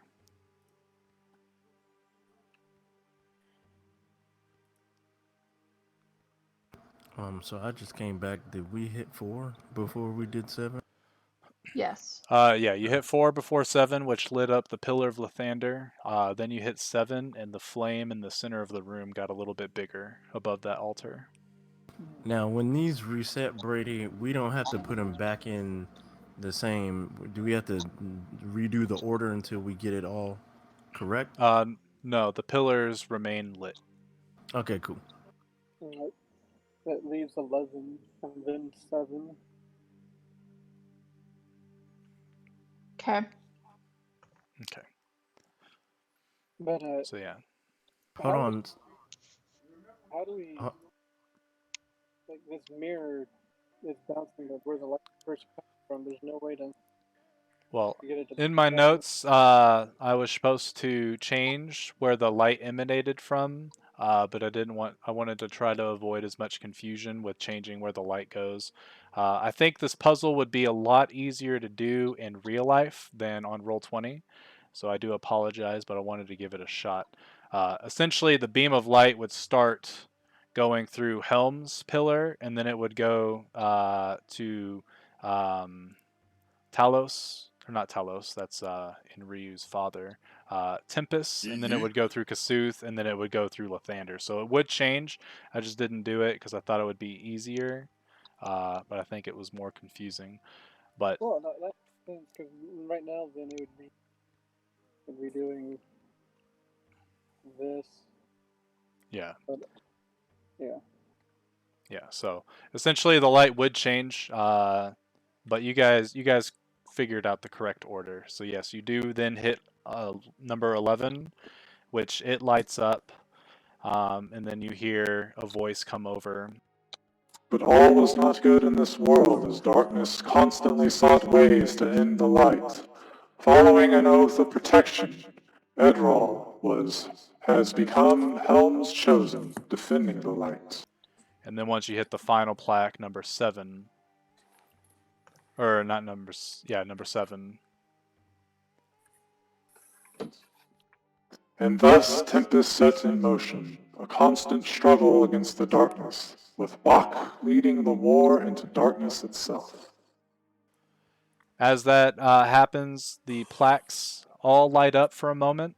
The pillars all light up with more intensity, and you hear a notable thud come out from the central chamber that you guys came from. You then look at the altar, and the flame gets a little bit smaller until it gets to about the size of a candlelight.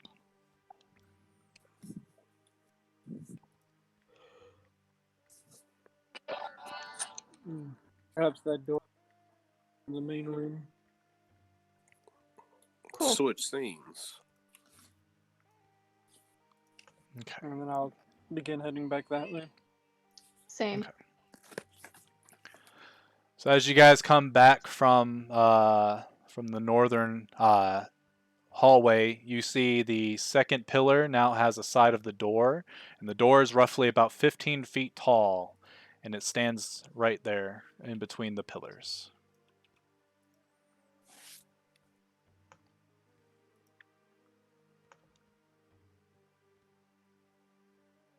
What happens if I attempt to open the door?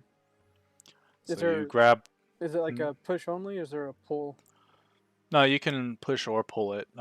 It opens both ways, and as you move it, it's not hinged onto the pillar, but it acts as if it is. So like there's some sort of like invisible tether there that keeps it held up, and when you push it forward, all you see is the wall behind it.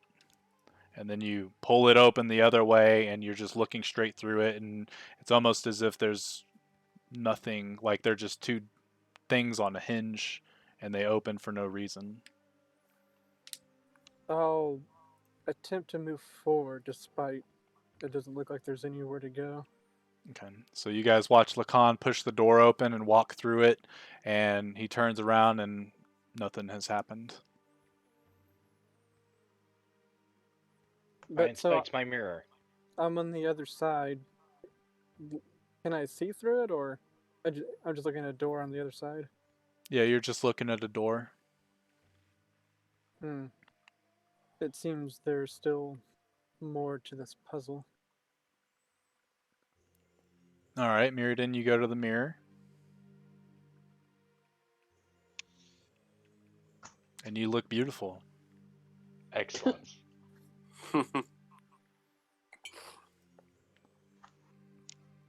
Sandball. But not really. Do you think something could have happened in the original chamber, not the second chamber puzzle? Doesn't hurt to check.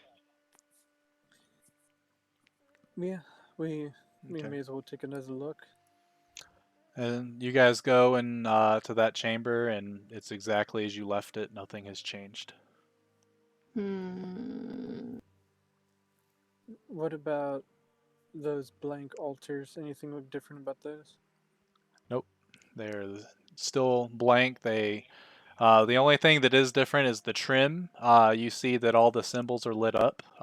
Notably on the pillars as well, as all the symbols are sort of lit up to where they have this faint light glow.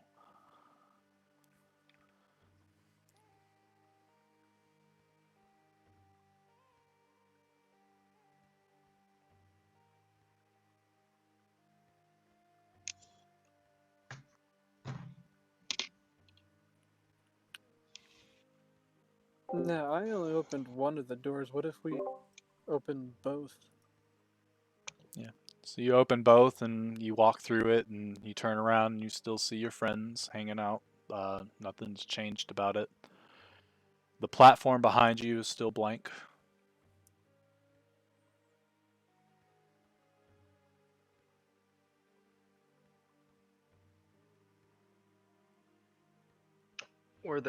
Was there anything going on with the pillars in the central room? No. They're just glowing now. Which you probably guess is because you lit up those pillars in the other room. How much of the mirror has Mirrodin uncovered? Just that 5-foot portion. The red square? Correct. Okay. I'm gonna start digging more of the mirror out.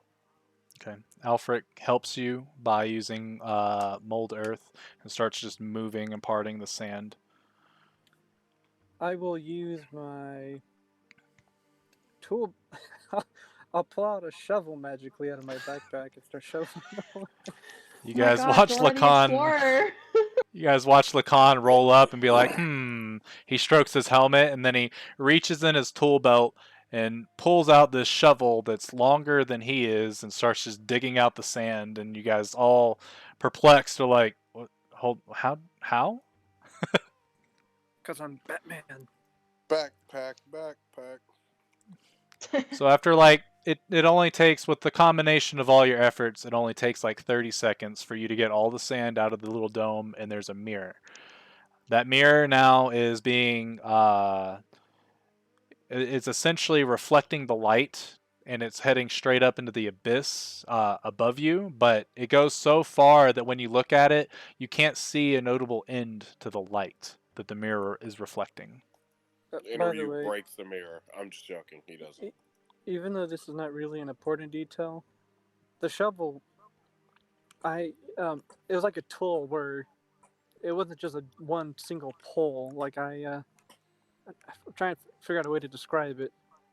It's like one of those army I shovels. Yeah, where like you just twist the pipe into the right piece and then it forms a pole. Oh, okay. Like an extended shovel, extend the shovel. Yeah. There we go.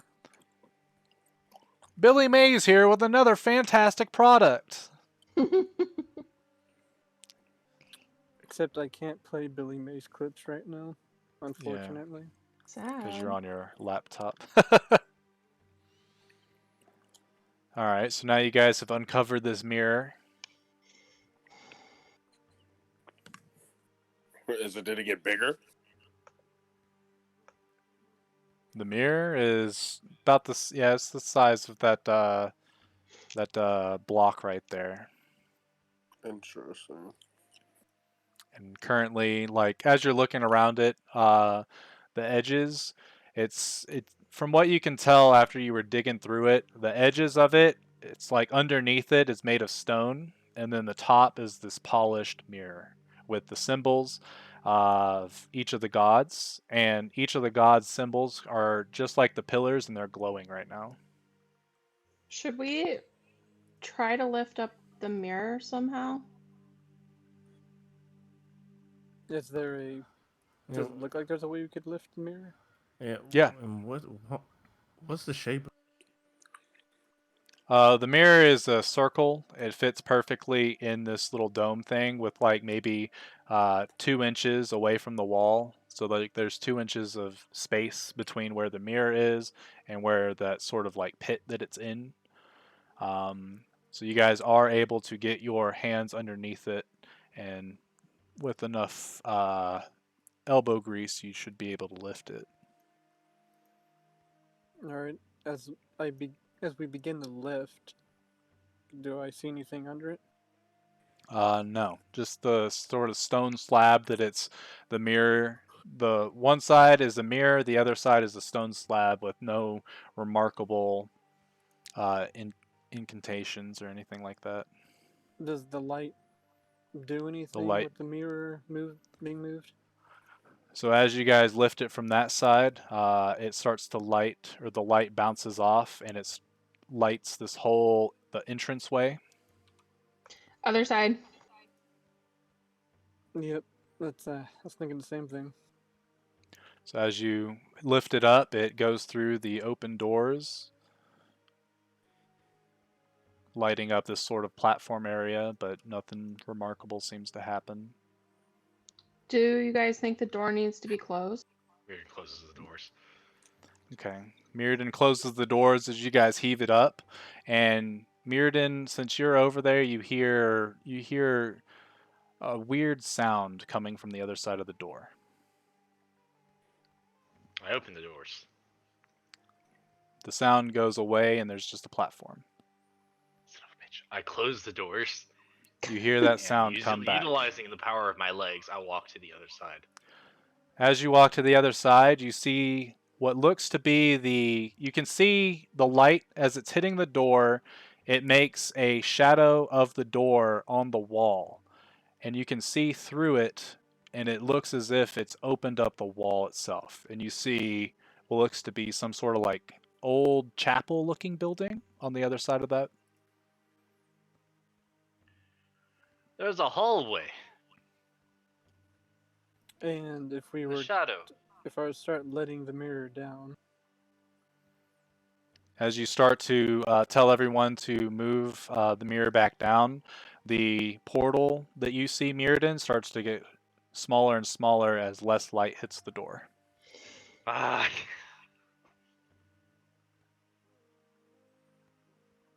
No. Put it back up. Put it back up.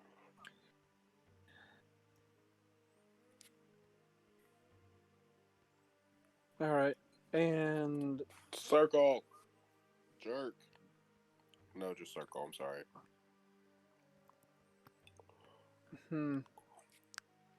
Is there any?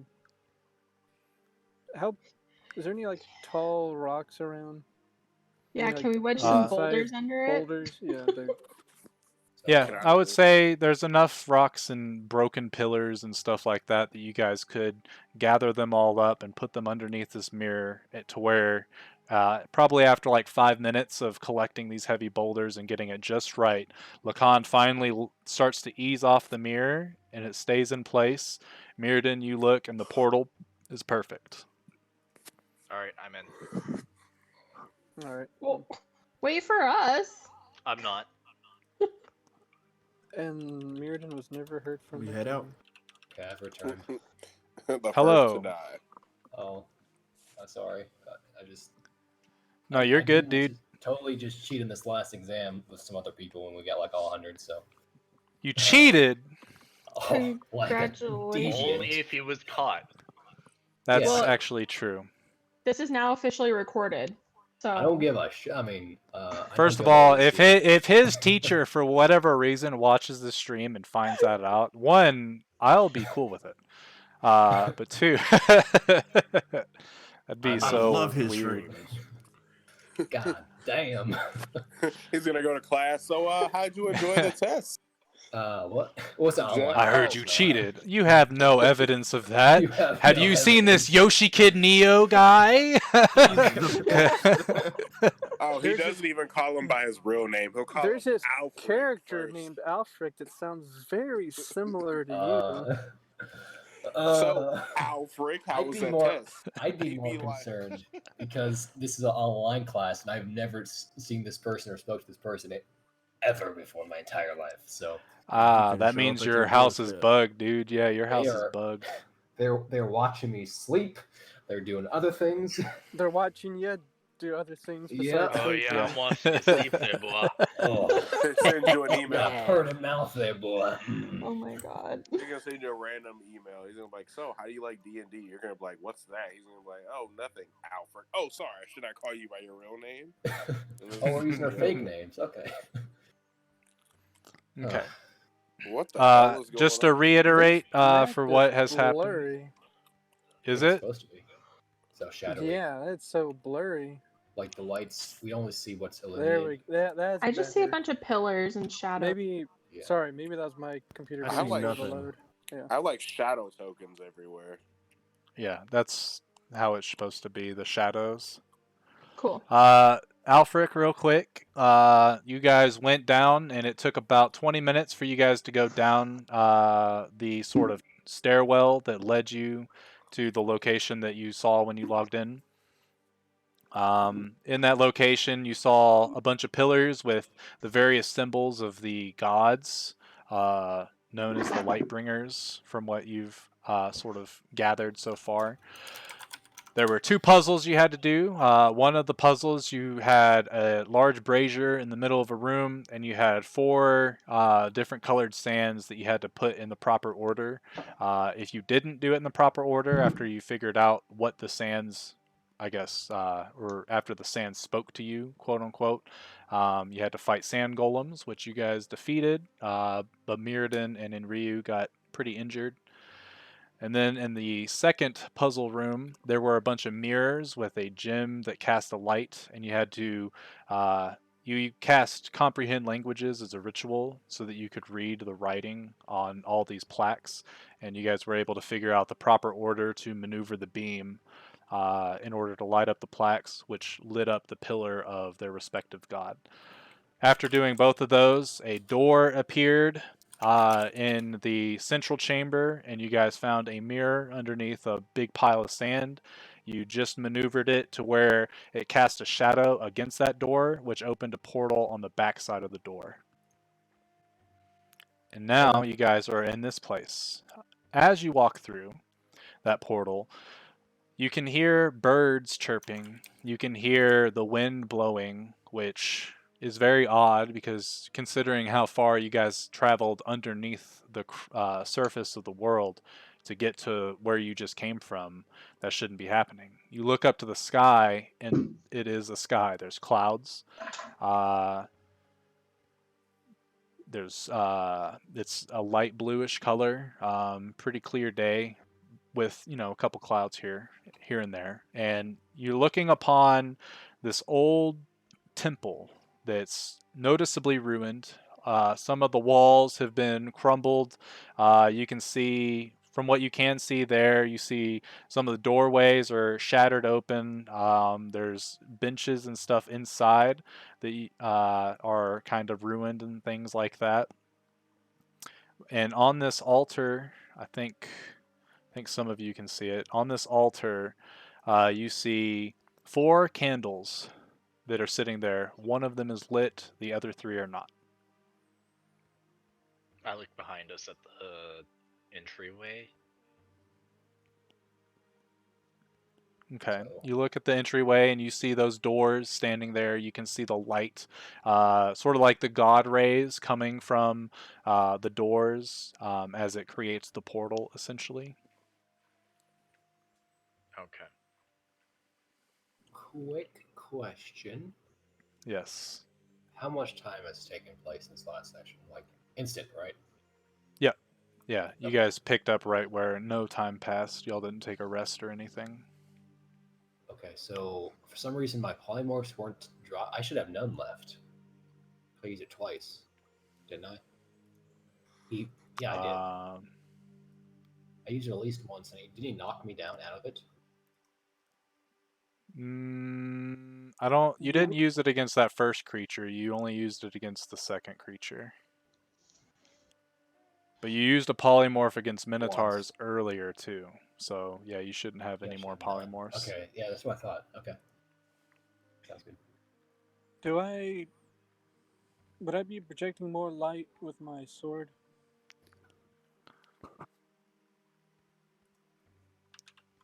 I mean, you're outside right now from what you gather.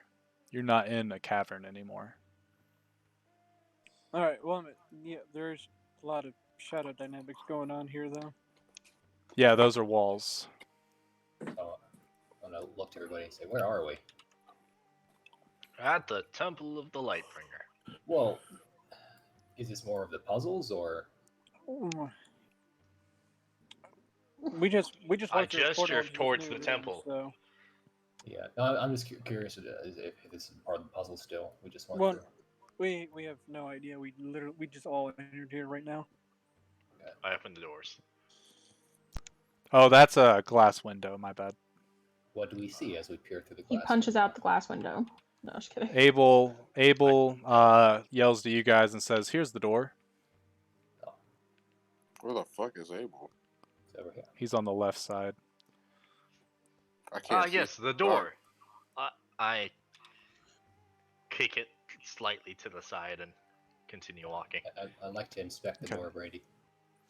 Okay. Real quick, as Mirrodin walks in, you can see Lacan already walking up to what looks to be an altar with 4 candles on it. One of them is lit. As you inspect the door, Alfric, you see the 4 symbols of the gods. So think of those 2 doors. Each have like 2 quadrants apiece, one on the top, one on the bottom, and each of those quadrants has one of the symbols of the gods. Oh. One of the doors is on the floor, broken. The other one is still hanging on the hinges, but barely. I would like to mend the door on the ground if I could. I do not believe that it will work.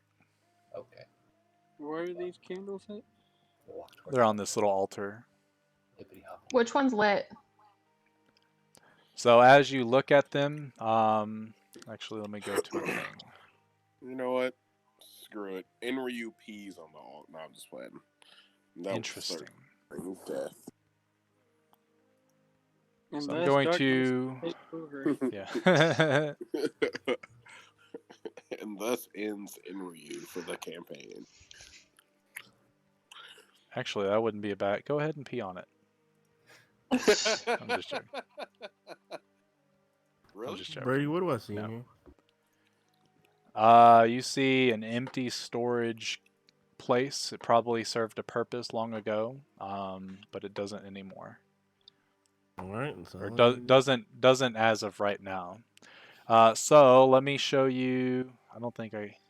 So I'm going to click the show to players. Do you see that? Yes. Yep. Yes. So that is the candle that is lit. You see that there is that symbol etched in the altar right underneath it.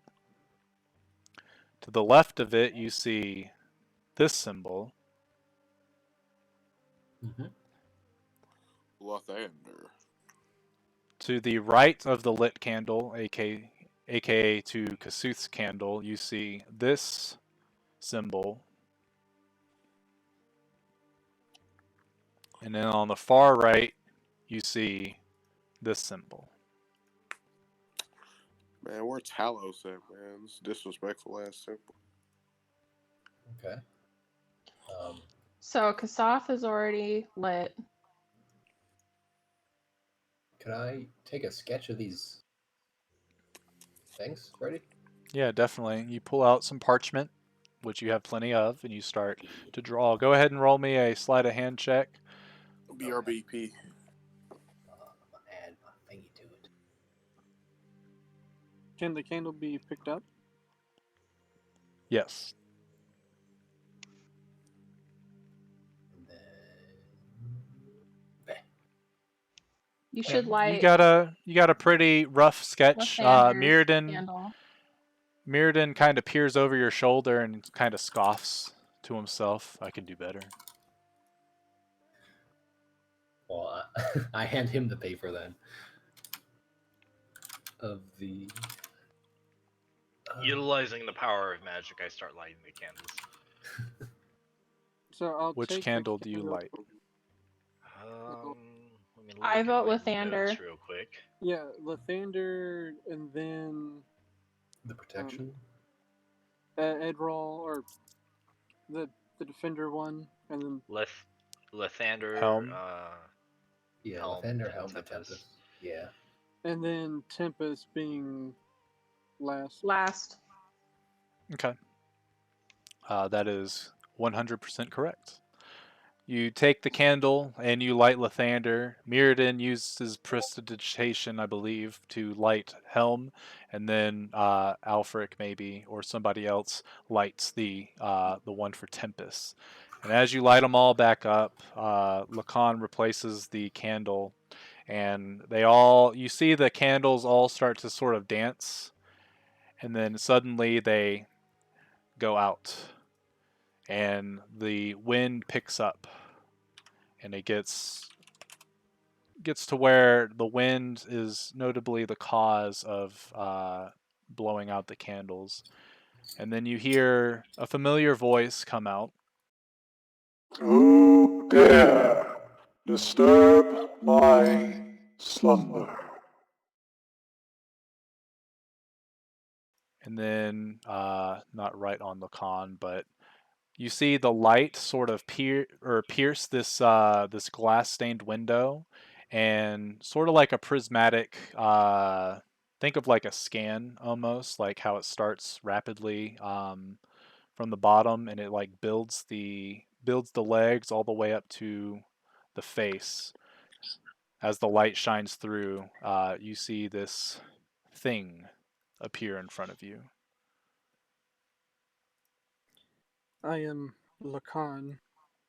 I seek answers. Demons have risen in our world and have brought chaos throughout all of the lands. I wish to find a way to get rid of them, as well as the curse they seem to have put upon me and some of my comrades. I can smell the foul stench of demon blood coursing through your veins, intertwining with that of your royal lineage. How did you come into contact with these demons? Unfortunately, I cannot recall my case, as I was knocked unconscious before I was brought among one of them.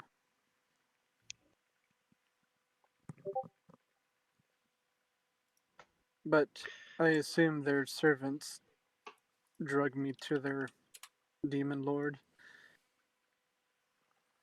As I remember it, my friend here was knocked unconscious, taken under the sea, and then used as part of some ritual, or he was about to be. Same. Possibly some sort of experiments by followers of Dagon.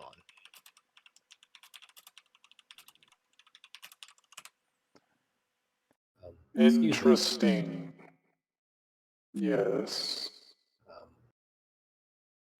We haven't exactly introduced ourselves. My name That is is Alex. correct. My friend here is Lacan and Mirrodin and Ryu. I said my name. And Abel. Oh, sorry. He did say his name.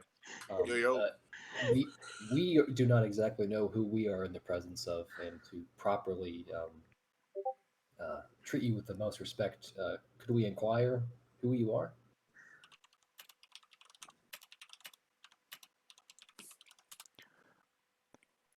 I am the Archon of Light, Oh. watcher of these sacred grounds that you have managed to find your way through. Somehow, you have been granted access to the Temple of the Lightbringer. But I, judging by the looks of all of you, can see that none of you are worshippers of these gods. Nope. That would be correct, for me at least. Abel screams behind you guys. I look back. Your friend seems to be in excruciating pain. You see, as you look back, you see Abel. He's. Oh, let me mute my phone real quick. I'm on the floor grabbing my left foot. Oh. What's wrong, Abe? What happened? Abel's. He's got his left foot and he's screaming, and you can see, looking at his boots, he's got leather boots on, and you can see that they've grown in size. I pull out a dagger from my bag and I go to cut off his boot. Okay. You sink the dagger into the leather and start cutting, and when you get about halfway down the boot, halfway to the sole or the heel of the foot, it just bursts, and Abel's foot resembles that of a giant ape, which is huge. His other foot, you start to see it start to bulge through the leather, and Abel grabs it and starts screaming again. Oh, cool. He's transforming. Panicking, I tell Go to cut off Alfred the to other hurry Not up cool. and cut. Wait, I say cast, something funny before you go. I cast remove curse on him. It doesn't do I look to anything. the Archon of Light. He was marked by whatever followers are guiding the Minotaur. Or what was the sorry, what was the when the two demons were fighting the Minotaur one? Baphomet. Did we ever Inagu? Baphomet? Right? Baphomet and Yeah, Bahamut. you guys never. I don't think you guys ever got the name. But you've heard of Baphomet. I'm pretty sure Saris told you guys about all the demon lords that were known so far, and he did say that Baphomet was the leader Yes. of the Minotaurs. Yes. Yes, Alright, yeah, I'll kind of rephrase what I was saying. It seems the followers of Baphomet marked him not too long ago. This may be the result. As it seems. Abel, I am about to put a thing on your sheet so that you can see what your new feat do. It'll be called Demon Curse Mark under your features and traits, and it is there. Oh, it's under the core. And I have made the notable change on your character sheet that needs to be made. But that is what happens with your new feat. Enjoy. Or wallow in pity. Despair. So, like, are they like 8 feet? Or are they like... Ugh. Yeah, they're so you guys know when Alfred turns into his giant ape form, essentially a little bit smaller, Abel has those feet. That is... I'm so sorry, Abel. Is there a way that we can rid ourselves of these curse marks that the demon lord followers have placed upon us? I'm sure there is, but as everything, there is an issue. As you can tell, the Temple of the Lightbringer has seen better days. I have been cut off from the upper planes. I have not been able to contact the Lightbringers in quite some time, probably since this demon incursion began. I have sent my scions of light out into the world to 4 distinct temples across the continents known as the pillars of light. Once all of these are lit, I will be able to establish my connection. Alice, or whoever's eating all the chips, can you Yeah, not? those Cheetos are fucking me up. Cheetos? I don't think that. Wait, is Yeah. it? Yeah. I just server muted you, so you can talk when I'm done. Anyway. Once the pillars of the Lightbringers have been lit, and their shackles of darkness cast away, I will be able to assume my position as the Archon of Light, and then we should be able to rid you of these curses. But it is a long, perilous journey, as my scions have been attempting to rekindle these pillars for roughly 9 months now, to no avail. How many of your followers have you sent out? I've sent 4 of them. You should have heard their names by now, as you were doing the trials of the Lightbringer. Alright. Gotcha. Might I ask, are you exactly what are you exactly? Are you a mortal being or No.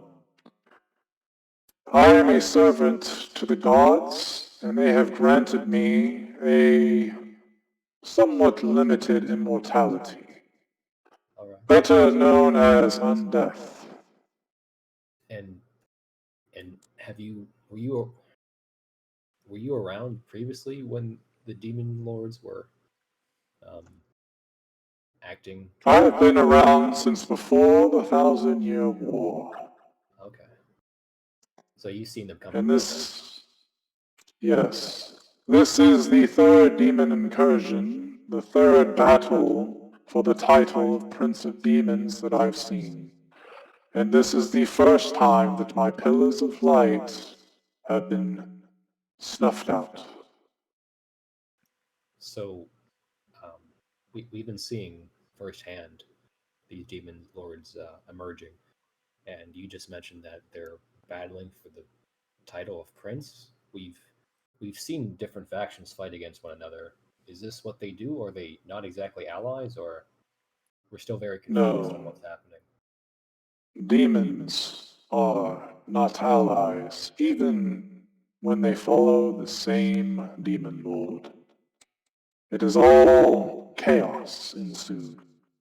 Battle is all they care about. As long as blood is flowing, demons are content.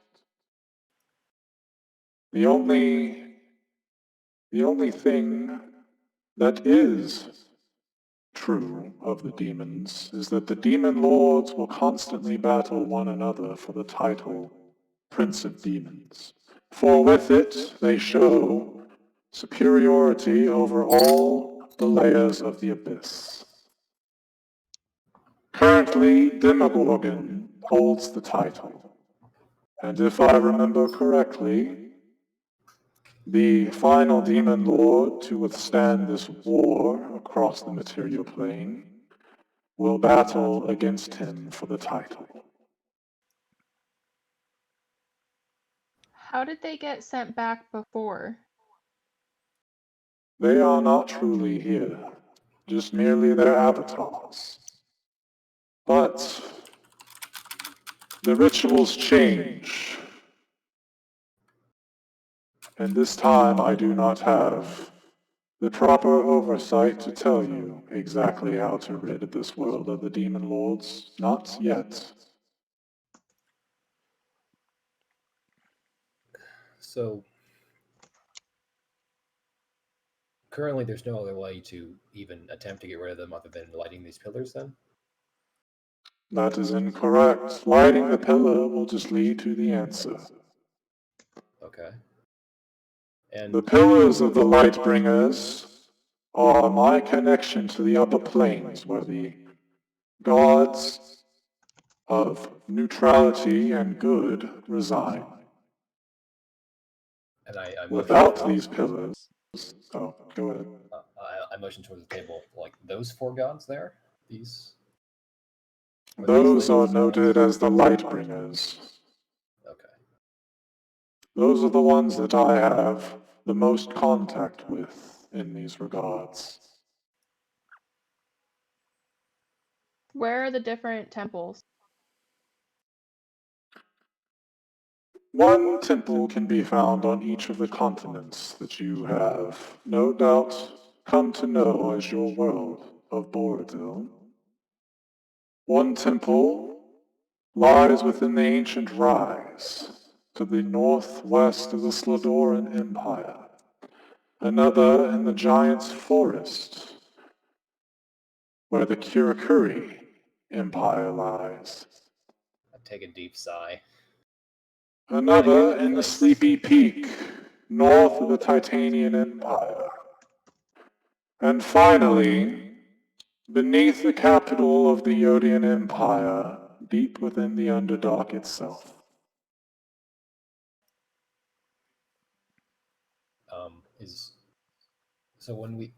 So these locations, what's required at these locations exactly? More than likely,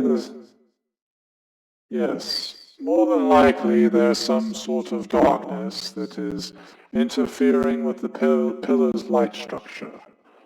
I could not tell you exactly what needs to be done, and I'm sure each temple will be different.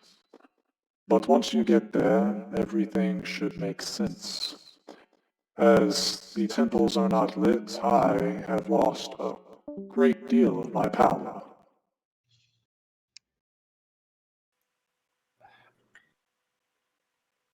Once we manage to light or bring light back to these temples, will you be able to contact us through there, or will we have to return here? I should be able to contact you after lighting of each temple, as my power grows with each of the pillars being lit. But I do not believe that the curse of the demon lords that have been bestowed upon you will be able to be removed until all of them have been relit. And even then it will take the act of a creature much stronger than myself to rid you of these curses. But I do not see why the Lightbringers would not bestow this gift upon you for your services. That there is, of anything we course, can do unless... to block the powers of the demons for right now, if we can't fully get rid of them? I feel like they can In track my us. current state... In my current state, I cannot do anything. I am stuck here in this... He kind of, or the creature looks around and in this ruin of our former glory. But more answers will come apparent once these pillars are lit. As for the demon incursion, I do not foresee the Lightbringers to stand idly by while the demon lords wreak havoc upon the material plane. They have sent their solars in the past to battle the demon lords themselves. It is just that for now, I do not believe that the upper planes are aware of what's going on.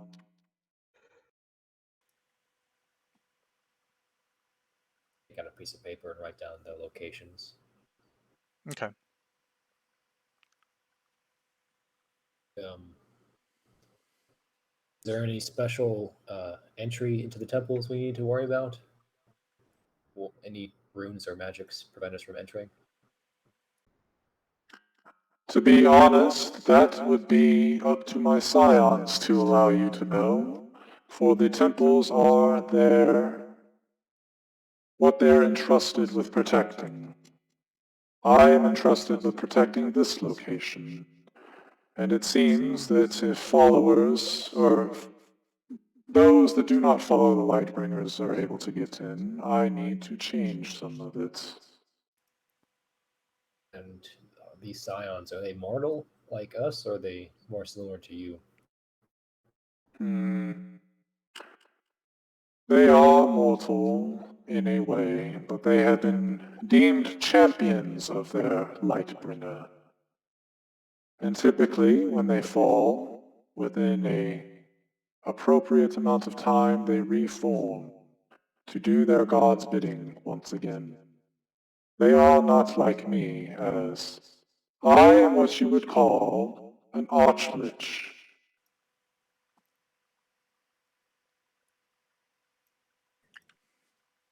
This Very sounds like cool. a curse. Oh, what? Do any of us know what that is?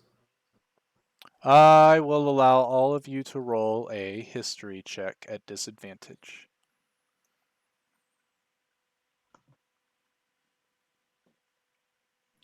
I don't even know if Shit, I know. I don't know. my empire would even have. Damn. I don't know. I don't know if I should or not. I feel like And that's a disadvantage. Go ahead and roll the con. Good.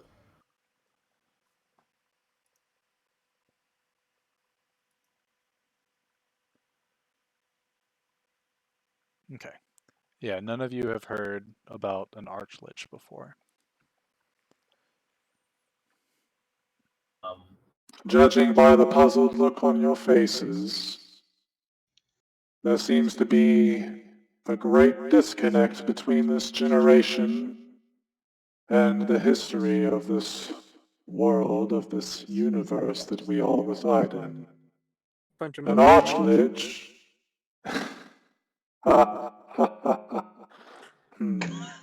Also kidding, he doesn't do that. I'd be like, shut up, Lacan. As you know, more likely than not, have you heard of a lich before?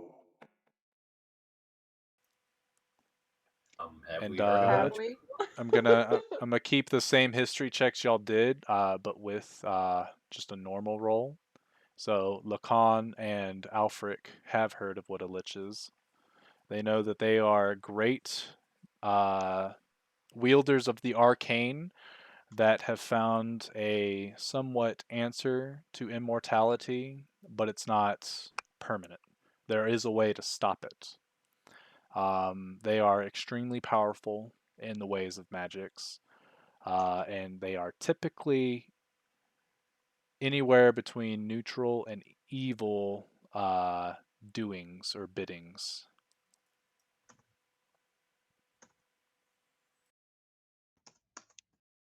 It would seem the two of you are aware of what a lich is, and you know that these creatures are typically evil in most aspects of what they hope to gain. I, as an archlich, am aligned to doing good with my undeath and power. And with your druidic friend over there is another one, much like us, but they wield the power of nature. They are known as a Baelmor. Very powerful wielders of nature and its aspects. In fact, I would not be surprised if the Baelmorn of the world cannot hear us now. Or perhaps the Lich that I have been doing battle with for I do not know how many years now.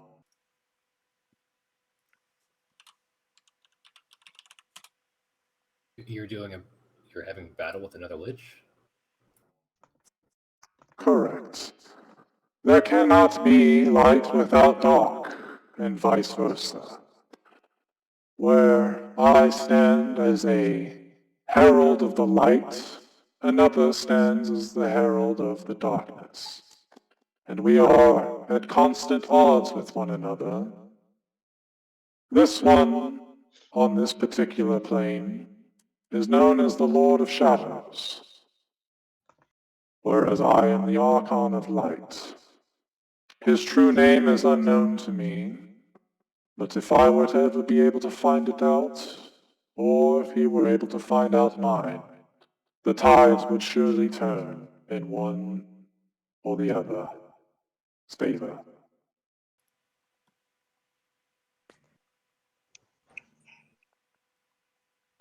So You this other mentioned, lich. Oh, sorry. well, you mentioned that we shouldn't have managed to come in here, but there was a voice that permitted us to enter. That was not you? Perhaps my phylactery spoke out to you. If you heard this voice, then another renderance of myself must have reached out, seeing some sort of potential. As this entity is saying that, you can see that he's not as tense anymore. He starts to relax a little bit in your presence. Yes. Were Go you ahead. not aware that man that was outside of the temple as well? I felt a disturbance in the force. Just kidding. He doesn't say that. I felt that there was some sort of dark entity lurking outside, and I use all of my power to maintain that barrier. One thing about my existence is that I am not the only version of myself. As you saw, you came through a portal that the Lightbringers use known as a shadow door. There are others connected to the other universes, all intertwined in a very complex web. Think of it as a tree.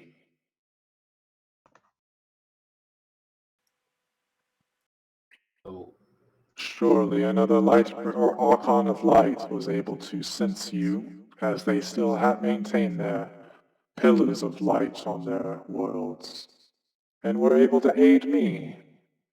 I will have to thank them. so you mentioned that there's another lich out there that's hunting or fighting you. Do they also have followers like you have followers? If they didn't, they're not doing their job correctly.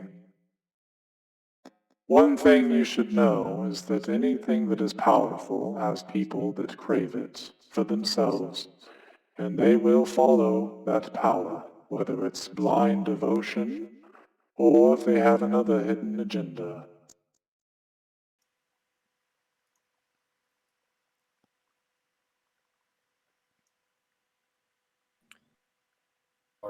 Are you gonna be okay here by yourself? You seem kind of tethered to this place.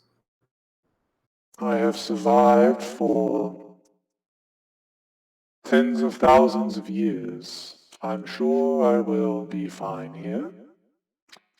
This is just a slight bump in the road, as you mortals have said before in my presence. Um, Hmm.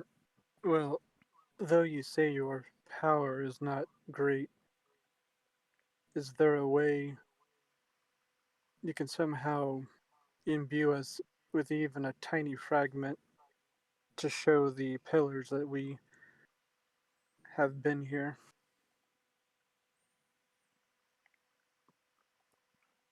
He kind of looks at you, trying to analyze your question. If you Some are sort able to of. get to the pillars, then you have been chosen. Hmm. I see. um, More than likely, you will run into the scions of light on your way to the pillars, and that should be proof enough of your intentions. The pillars themselves do not barricade as well as this temple, or at least as it should have.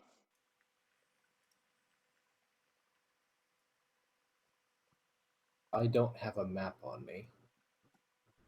I do. I was You going were to the ask one for with the better map. directions. No, but I don't see it in my inventory, so that's what I'm confused about. Oh. Or, I'm almost certain you've had a map. Someone had a map at one point.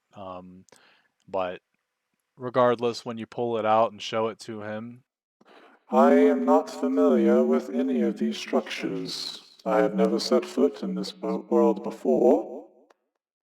oh, he So you- waves his hand, and you see two mage hands pop out, and one of them creates a map, and the other starts to scribble it down, kind of like an iRobot, how it's able to make the Mona Lisa like extremely fast in like 5 seconds just by scribbling its finger.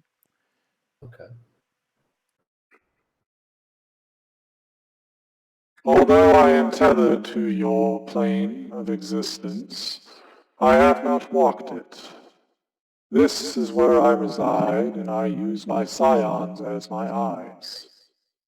I apologize that I am not in a better position to help you. But I'm sure that if you search hard enough, you'll find some semblance of what you need.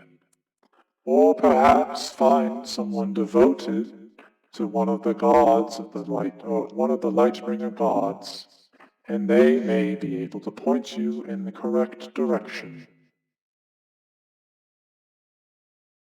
From the Archon and thank the Archon. Is would you like us to refer to you as the Archon, or do you have another name you prefer?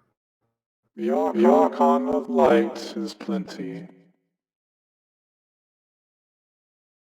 Or Archon for short, if your lips grow tired, as you all do look quite ragged. It was quite a journey to get here. No one quite knew where this place was at. It's surrounded by. Literally everyone we asked said go north, and then we went north, and it was here. Well, the exact spot. No one could tell us the exact spot. Well, don't They forget just- all the minotaurs we had to go through. Well, if it makes you feel at ease, I can close the shadow portal and allow you a day's rest, and then open it back up so that you are not in grave peril when you leave here, as I sense there is something waiting for you out there. Probably Of that course man there we is. met earlier. Of course there is. Is it a presence you have felt before? No, but it is quite powerful. Mirrodin My starts to scouter says it's over 9,000. Kidding. He doesn't say that last Well, part. yeah, really, no shit. So, I want to walk up to Cyrene. What, 9,000? What, There's 9,000? no way that can be right. Vegeta, what does the scouter say about his power level? It's over 9,000! What, 9,000? I love that meme. Such good. I don't Such know good. what's happening. I'll show you later. Okay. So, She probably still won't get it. I want to go up to Cyrene. And, Okay. I know you spoke with that strange lizard folk earlier. The Archon mentioned that one of the temples was from his land. Do you have any idea where his whereabouts are? No, he's probably still in that town that we left him. Okay. I may have insulted him a bit, and I would, if we do see him, maybe you could ask if he'd like to accompany us back to his home. We all need to deeply apologize to if we ever see him again. All right. So, yes. We'll apologize, and then we'll be very, very kiss-assy, and then hopefully he will help us get there. A particular reason for that, or? I am not at liberty to discuss Right. why I know this. cross that bridge when we get there, I suppose. Yes, yes, you will.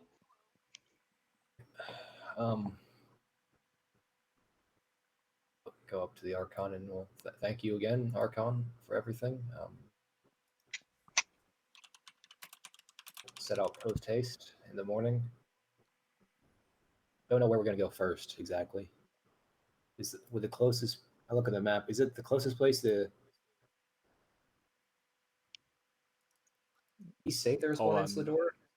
There's one Yeah, in. let me go to the world map for you. Let me know when it loads for y'all. It's open. I'm in. He said See that the. one is somewhere in the ancient rise. Yep. One of them is in the Giant's Forest. One's in the One of them Yodian is in Empire. the Sleepy Peak. And one of them is beneath the Yodian capital in the Underdark. Or closest to the ancient rise. So. You know any towns close to there, or is Slador the closest one? Well, since you did that research on your down day, or was it a week? That downtime that you guys did a long time ago, you researched a lot about all the different empires. You know about these different towns and stuff of the Slador Empire. You know that the Sapphire Brook has the largest mine that is part of the Ancient Rise. And in all honesty, that's probably, I would say that Alfric would notably think that that might be a good spot to start. Well, I relay this to everyone then. I will roughly plot out on the map where these places are at. And I mentioned that we probably should go either we gotta get back to Sladora somehow, then head over to the ancient rise through Sapphire Brook. So maybe I don't know, go the same way we came, stick closer to the coast, or stick close to the edge of the mountains. I'm not sure which way you guys would like to go. I probably vote mountains. Does everyone else think? You're saying to hug Mountains the is mountains fine. going back to Sladora? Well, we have to get to the ancient rise somehow. So, well, we can go back the same way we came to Sladora, then down to Summerbrook. There's a road there.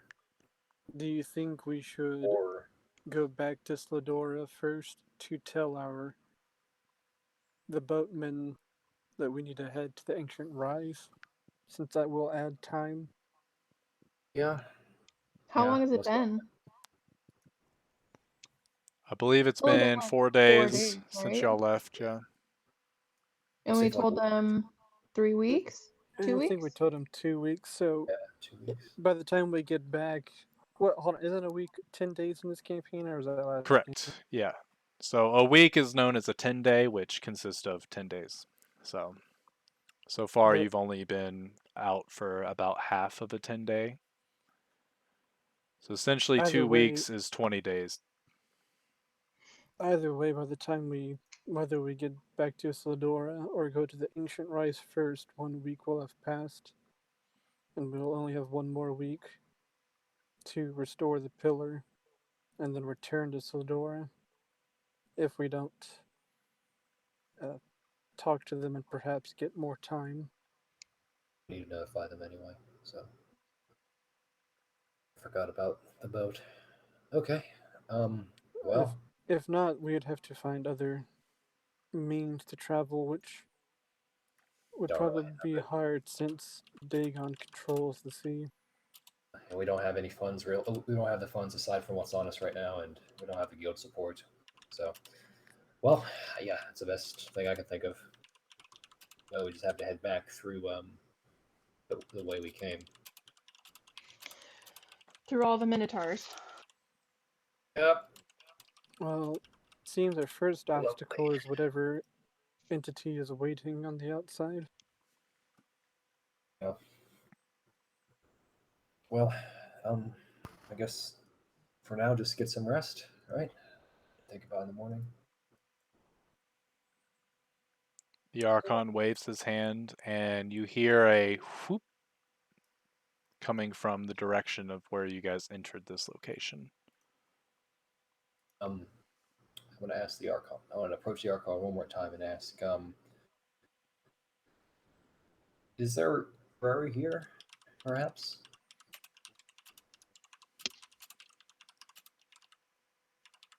What'd you say? I want to ask Archon. Does the Archon have any information, like a library here, or any other things we could learn? Any ancient history written down anywhere? He shakes his head. Unfortunately, I do not have recorded history, as I do not particularly need it. All right. What do you want to know? Oh, just more about the Temple of Lightbringer in general, or the demons. Just if there was a thing I could take and absorb or digest.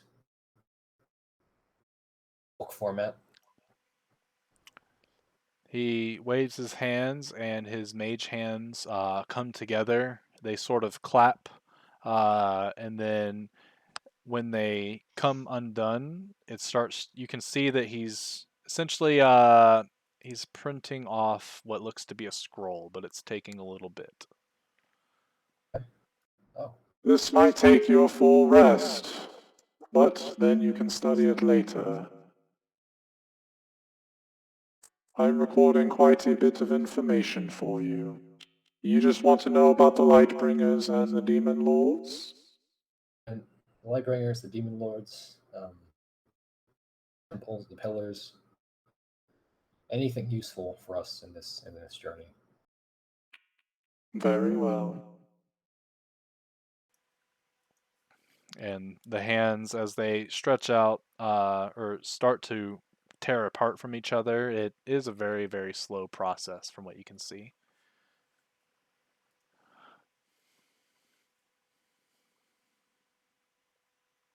So come back in the morning, then? Do you not wish to rest here? There are plenty of sleeping places. And he points at the ground and at the pews. And at a somewhat comfortable-looking pillar. Well, now that here's fine. Do you sleep?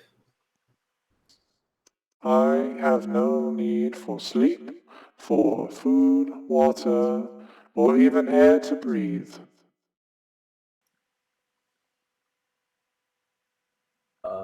Okay. Well, I know you practice magic, correct?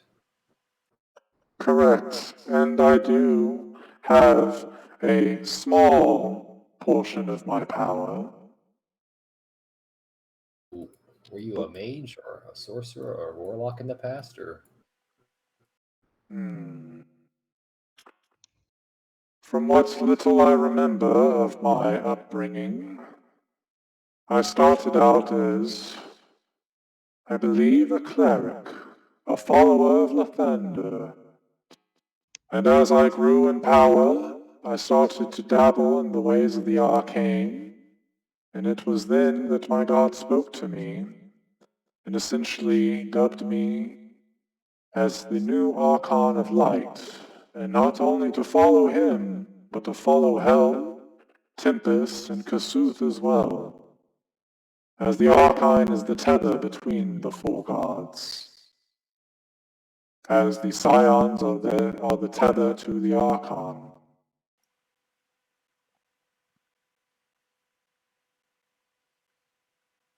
How did you come about being an archlich, like you spoke of?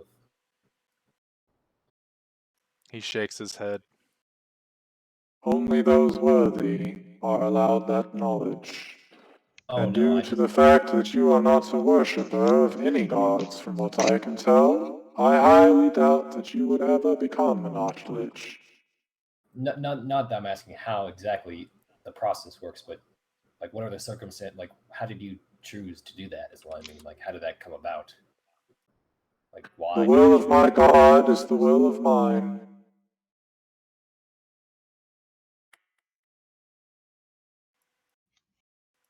Well, that's all for now. He starts to move about the temple, just kind of staring off into random locations.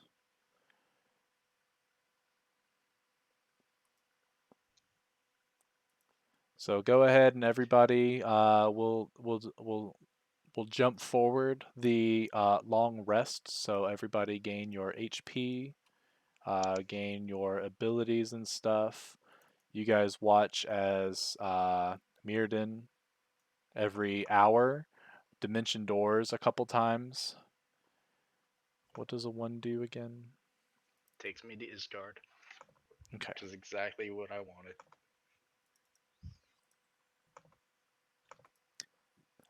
Mirrodin So has one a nice, needed 7-day long, week-long vacation. Or 7 days, rather. So yeah, at one point Mirrodin pops from one pew to the other, and when he comes back, he has a new scar somewhere on his body.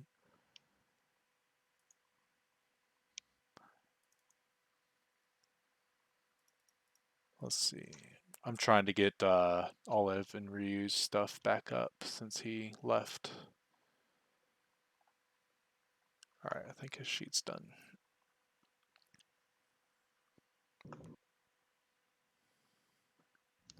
A 2.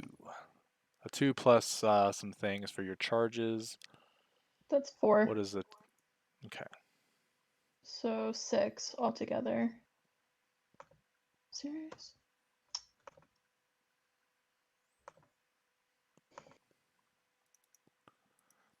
So Mirrodin, as you pop out into your battle at Yasgard and you start fighting and stuff like that for those 7 days, quote unquote,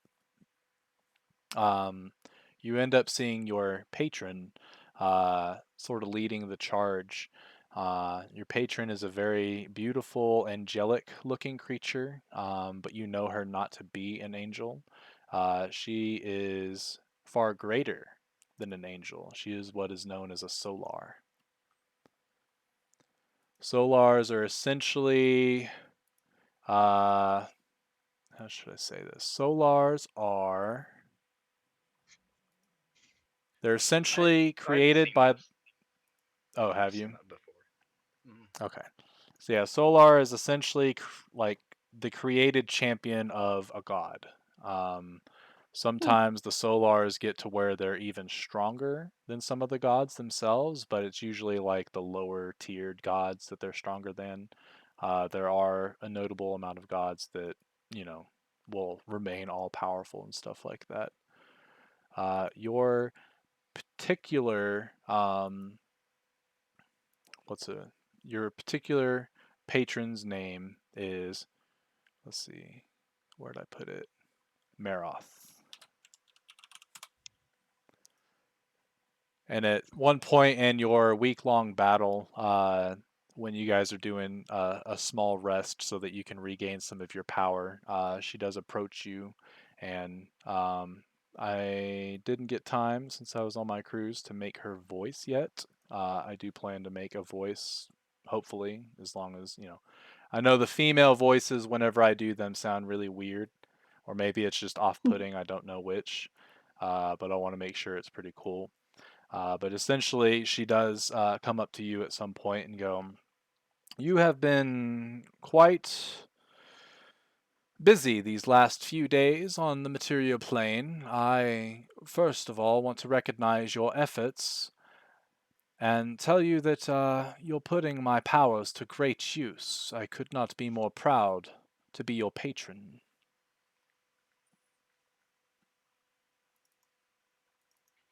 Thank you. "Why, I you're quite welcome."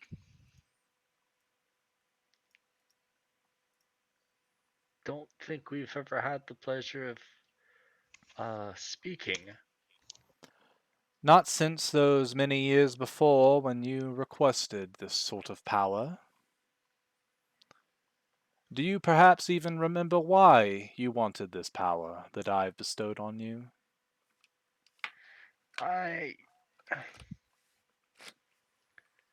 don't remember. Well, then my next task to you, before I give you your next gift, is to remember. But it won't be that easy. She waves a hand across your head and you feel it go. There's something in your memory that goes blank. Have fun with that. Now, back to the battlefield. And she leads a charge as everybody starts to get up from their little campfire with their weapons and just goes back to battle as this surprise troop comes from over the hills and you're like, ah! And you start finger blasting.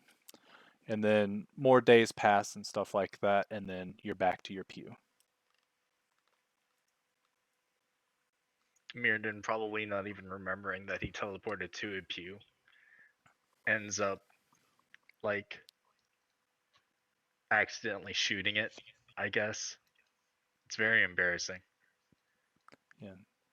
So Mirrodin disappears at one point, reappears and instantly Eldritch Blast and leaves like a nice little dent in the wood. The wood is very, very old. Mirrodin's actually roll a Eldritch Blast for me. Mainly for the damage. Ooh, yes. Show me that.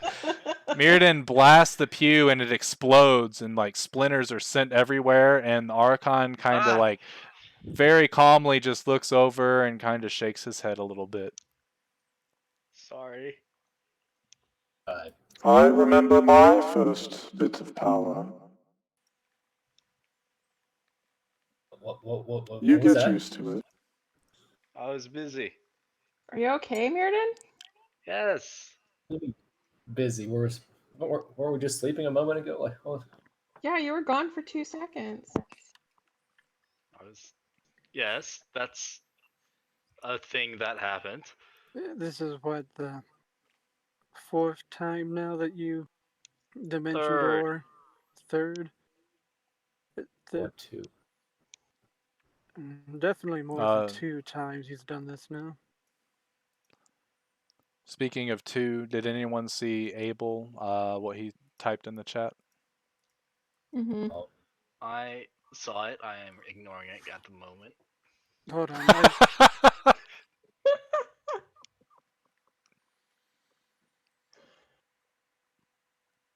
What are you investigating, Jeff? I want to inspect him just in general. Yeah, You see he's got a new scar that wasn't there but a moment ago. There's definitely a Check that scar in out. my right eye that you've seen before, and one on my neck that you've seen before. And what's this new one? And I point to the new one. Where do you see it, so Jeff? Mirrodin pulls up his pants as you have pantsed him Whoa. to look at the new ass scar. What have An you been ass doing? scar from Yasgard. Yep. Yeah, Alfric does not see the new ass scar. But I will say that Mirrodin does have a rip in his jeans. Although he's not wearing jeans. A rip in his robes. Notably near the ass cheek. Every so often, I've grown to take advantage of this fact. I end up going to Isgard. That's mending on his robes. Thank you. Where's Alfric that? touches your butt. It's a firm butt. He squats. It is the plane of war and battle and honor. And you just poof out of existence and you go there? Yep. For fun? Well, the first time wasn't very fun, but the second time I got used to it, and this time I kind of just wanted to not be here. Third time? This is the third How time, often does this happen? About once every 4 dimension doors. Interesting. On average. Okay, and then why do you go to this place? Shrug. Audible shrug. He shrugs audibly. You hear him shrugging. I don't know why. It's part of the deal. What do you mean by deal? I'm a warlock. Put two and two together, smart brains. Did you roll what your new effect is for today? Yeah, he's yelling all this. I'm about to ask. So you're still yelling? No, yeah, Okay. I yeah. am He still until yelling. yeah until the long rest is completed. He's still yelling. Um, no need to yell. Just I mean, just asking. I'd I imagine can't control it. Afric's ears Yeah. are bleeding, standing right next to him. I am audible for 300 feet away.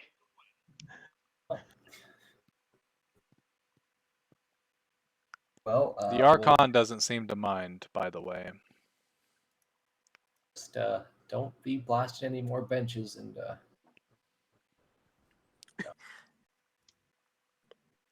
Okay, Dad. Jeez. Like, now I'm remembering the apology. Like, he wasn't saying I'm sorry, he was screaming, he's sorry. I'm sorry. Disappointed. Maybe one day we can all take a trip to Asgard. We can have fun. I'm feels like, Right, it feels Enryu? all the fighting doesn't sound fun. Real quick, seems like because Gerald's got to work early.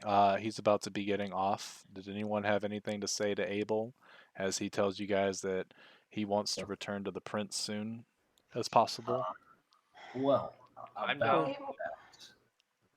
We're One of kind the of already here, and it would take longer to go to your prince back here to light this temple, or that's close. I feel your concern, Abel. I do. Though he seems to have managed well for 8 months. I'm sure he could hold on for a little longer while we try to Save the find an world. answer to rid these demons from his land. Hold on, can y'all hear me? Yeah. Okay, so Abel insists that we go, or that he goes at least. He doesn't want to be here anymore. As you say that, the Archon approaches you, and he pulls out, or he starts to go to touch your shoulder. May I? Yeah, I guess. He places his hand on your shoulder, and you can tell that he's using what little power he does have to sort of give you like some semblance of what's going on over there. He can't see it from what he tells you. He's like, I cannot see what you're about to see, but think hard of your prince, and I will try to ease your mind. and as he does that, you guys see Abel's eyes sort of like roll into the back of his head and then light up this bright gold color. And after probably just 6 seconds around, Abel, you come back and you sort of shake your head and you see Prince Rakim and his people starving. They're tired and they are being attacked relentlessly by the orcs. You see these demonic orcs that have been attacking. You also see this heavily armored creature that every couple days just walks up, and it takes like 15 of your guards to kill this thing as he beelines it very, very think of like Jason, how he like just walks towards his quarry. uh, he's just very casually walking, trying to get to Rakim, and every time he comes, he gets a little bit closer and a little bit closer to finally getting to Rakim. You can see that the Zerodel Empire is on its last leg before it is erased from the Earth, or from the world, rather. They probably just have from what you can tell, based on their supplies and stuff that you did see in your little vision, they probably have maybe a week left. Was that of any help to you?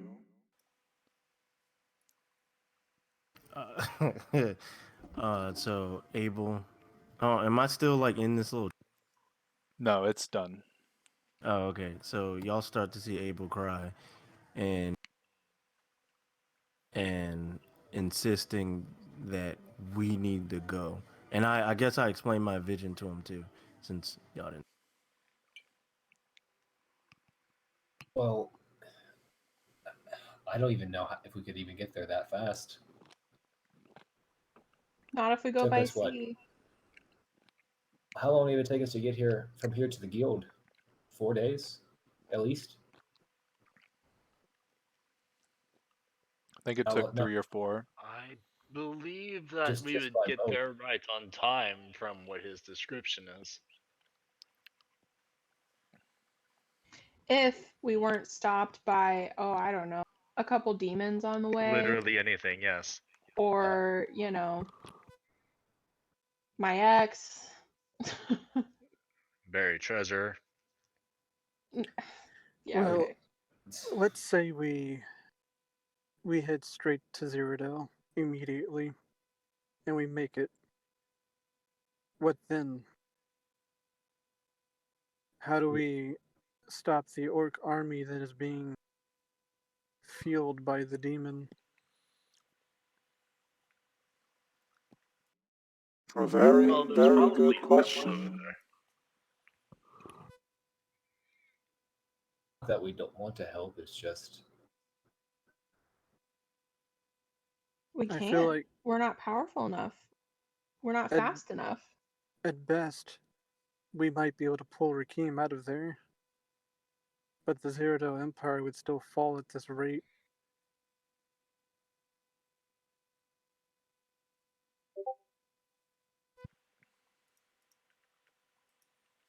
are able, but I'm casting my die over in this edge of the world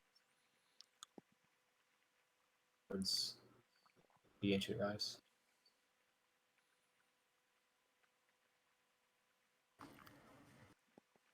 Okay. Brady, Abel wants to ask the Archelaus if there's a way that he can get him there safe.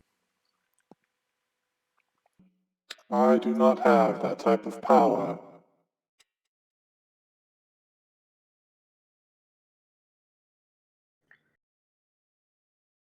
I look to the Archon. That vision you were able to grant Abel, are you capable of doing it once more? Perhaps once I've had some time to rest and regain my power. As you see, I have to balance my protection of this plane from outside intruders as well as the little interference I can put onto the world. Are you wishing to see something? It would be of some benefit to see what my father is trying to scheme. He, for some reason, wants to conquer these lands and seems to be untouched by the demons right now.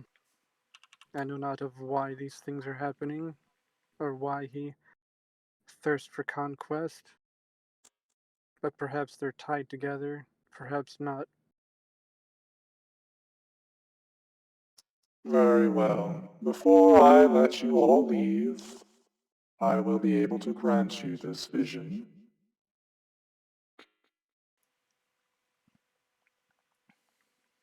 Yeah, So,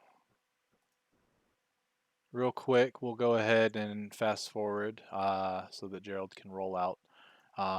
As everybody falls asleep uh,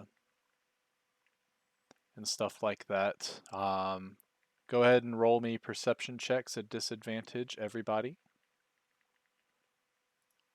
I'll do it for Ryu. Oops.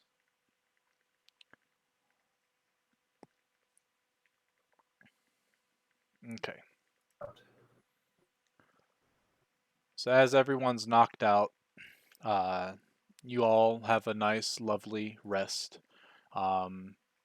except for Abel. Abel wakes up sweating, unable to really sleep, thinking about the things that the Archon showed him. Abel, the Archon approaches you. Is there something the matter?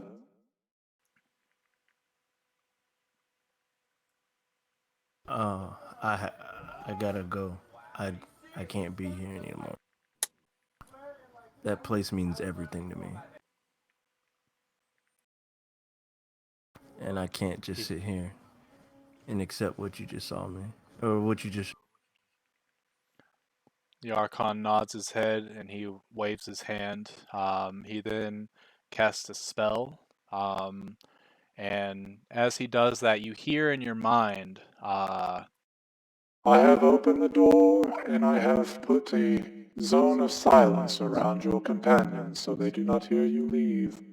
What do you wish me to tell them? For they will ask.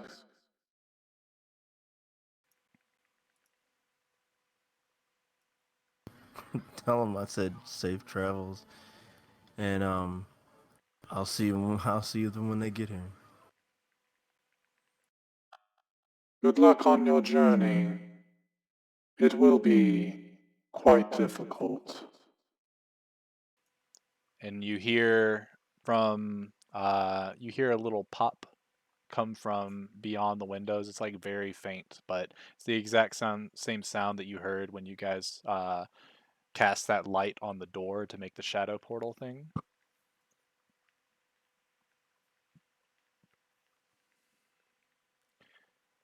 And with that, Abel starts to walk, and he gets out of this area, and he leaves the party. Sad. And that is where we will end tonight's session. Yeah. Actually, we'll end it with you guys waking up and not seeing that Abel is there, and then the Archon looking to all of you. Well, it seems you are all rested. I shall open up the portal. I do believe that your friend was able to deal with whatever entity was out there, so you need not worry. What do you mean, deal with? I now look around, looking at everybody. You see everybody but Abel. Where's. Did Abel leave? Of course he left. He did. It's like He said that he cannot watch his people die without him doing something about it. That place means everything to him, and he will not sit idly by, even if the rest of you need him, for his prince needs him more, which is mostly true. But he said safe travels, and hopefully he sees you again. But I guess time will tell. we can make it there safely, at least. We shall hope. As for you, Lacan, He turns to you and approaches you. may I? Please do.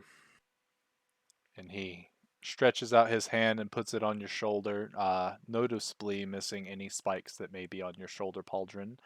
And as he does the same thing that he did to Abel, since Lacan is wearing a helmet, you guys see his head kind of lean back a little bit, and all of a sudden, out of like the little, I don't know, eye shaders or whatever, you see this bright golden light shining out, and that's where we're going to end tonight's session. Okay.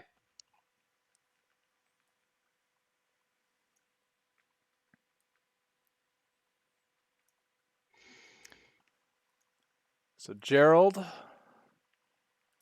tomorrow, if you have some free time after or before I do the other D&D, we can go over what happens with Abel. And we will make sure that you have your new character ready to roll. Okay. As for everybody else, if I've decided that one character restriction switch thing is kind of not very nice of me. So if you end up wanting to switch your characters too in the future, you may. Um, it'll just we'll go about it as need be. Especially for story reasons, I like the switching out Abel again so that he can play a different character that he really wants to play. Especially since Rakim is now a king.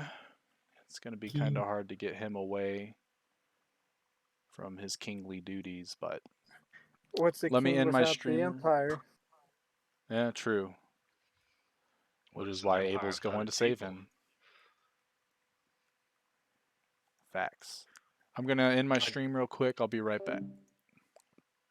Well, the puzzles went very well. The mirror thing was a little bit harder to explain on Roll20. I don't think that I made the tokens well enough. So that was eh. Or maybe I didn't have the beam of light shining from the right directions. But either way, I figured it out. So that was good. It was mainly a bunch of red herrings placed about on those placards, and they had to figure out. What I was hoping is that they would see that there's four things, aka the four scions, that were mentioned, and then everything else is kind of just like blah and blah and blah. But they got it with a little help.